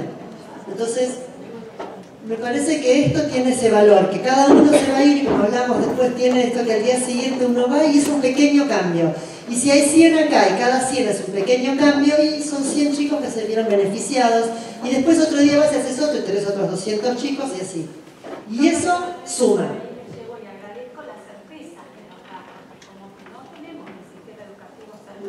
Hoy todo está bien o todo está bien. O sea, nada está bien y nada está mal, porque se puede decir bien o mal. Bueno, te voy a dar un ejemplo, que estoy totalmente de acuerdo. La vez pasada, dando una charla así, acá cerca, yo pedí el tema de los informes de educación inicial, que no pueden poner, no pueden. ¿Cómo no vas a poder poner no pueden? A ver, es una descripción, no es un insulto. Si yo digo, aún no puede, prensión fina, aún no puede, es algo parecido a los padres, vamos a trabajar con esto. No se puede usar no. Entonces, es de vuelta a lo que yo decía, es heterogéneo, estamos todos con la heterogeneidad educativa, pero para todo lo mismo. Entonces, cuando uno hace eso, deja de ver las diferencias y deja de ayudar. Yo les voy a dar un ejemplo distinto, pero que tiene que ver con esto. Todos sabemos que nadie entiende lo que lee, que los chicos en secundaria hacen agua por todos los costados, en la universidad también. Que tiene que ver con el sistema de alfabetización, tiene que ver con cómo se enseñó la lectura, tiene que ver con un montón de cosas. Pero además hay un grupito que tiene que ver con el nivel cognitivo.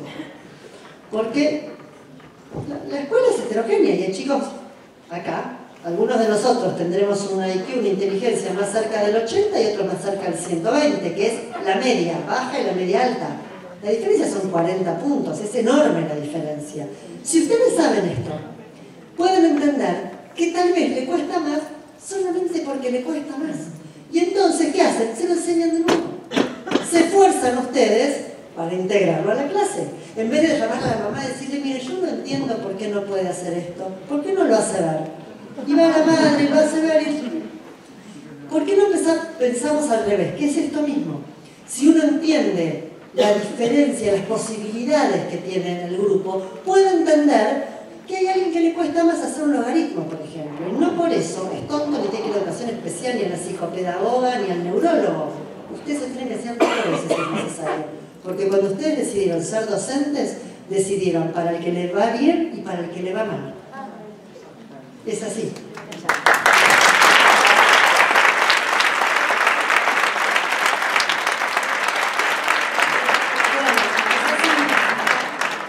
Mi pregunta es más social. A mí lo que me preocupa es cómo transmitir todo esto a la sociedad, porque en rigor de verdad somos muy pocos y es mucha la gente que tiene que intervenir cuando tenés algún disléxico en casa.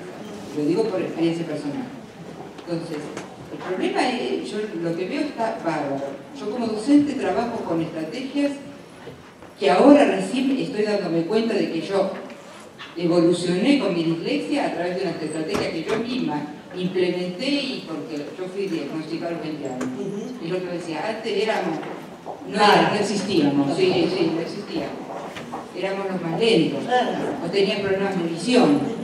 Entonces ahora el tema está bien, está instalado, pero es un grupo muy pequeño. ¿Cómo hacemos nosotros para hacer entender en los colegios que este chico que tiene dislexia, vos tenés que tener estrategias diferentes para que el chico pueda aprender? Y eso no es, primero, no es discriminatorio, y segundo, que no lo está beneficiando en detrimento del resto. Estás tratando de ponerlo en igualdad de condiciones. Sí, a ver, no sé si lo entienden todos. No, es así, es un poco lo mismo que decía la señora. No lo entienden todos, pero de a poco cada vez lo entiende más gente. Por suerte hay asociaciones, Dislexia Tandil, DIFAM, Dislexia acá, digamos, hay gente que está trabajando en la concientización de esto, hay leyes que se están discutiendo, cada vez hay un poquito más. De a poco cada vez hay un poquito más. Yo contaba el ejemplo de que una alumna de la Universidad en Buenos Aires que estudia farmacia, enfermería, la mandaron que es disléxica, la universidad dijo que podía seguir estudiando sí, solo sí, mostraba un certificado que estaba en tratamiento, lo cual habla muy bien de la universidad, porque leer los nombres de los remedios es casi lo más difícil para un disléxico, puede matar a alguien. Pero no es que no le dejó estudiar, le deja estudiar con esto. Y esto te va mostrando que de a poco se puede. Nada se hace de a mucho, pero es subir en la montaña con escalones chiquititos. Y el esfuerzo de todos. ¿Ahí? Sí, la dislexia, ¿solamente en la lectura afecta o puede ser también en el habla y en la escritura? No, la dislexia es un trastorno de la lectura que habitualmente viene acompañado por la escritura, pero se diagnostica por la lectura. Pero es un diagnóstico cuya base es lingüística, entonces originariamente pueden haber tenido un diagnóstico de trastorno del lenguaje o no. Pero es un trastorno de la lectura, se diagnostica por la lectura. Pero habitualmente acompaña la escritura, porque son como las dos caras de la moneda. Pero es de la lectura. ¿Y había acá? Sí. No, yo quería decir que yo tengo una hija con síndrome de Down y uno de los principales problemas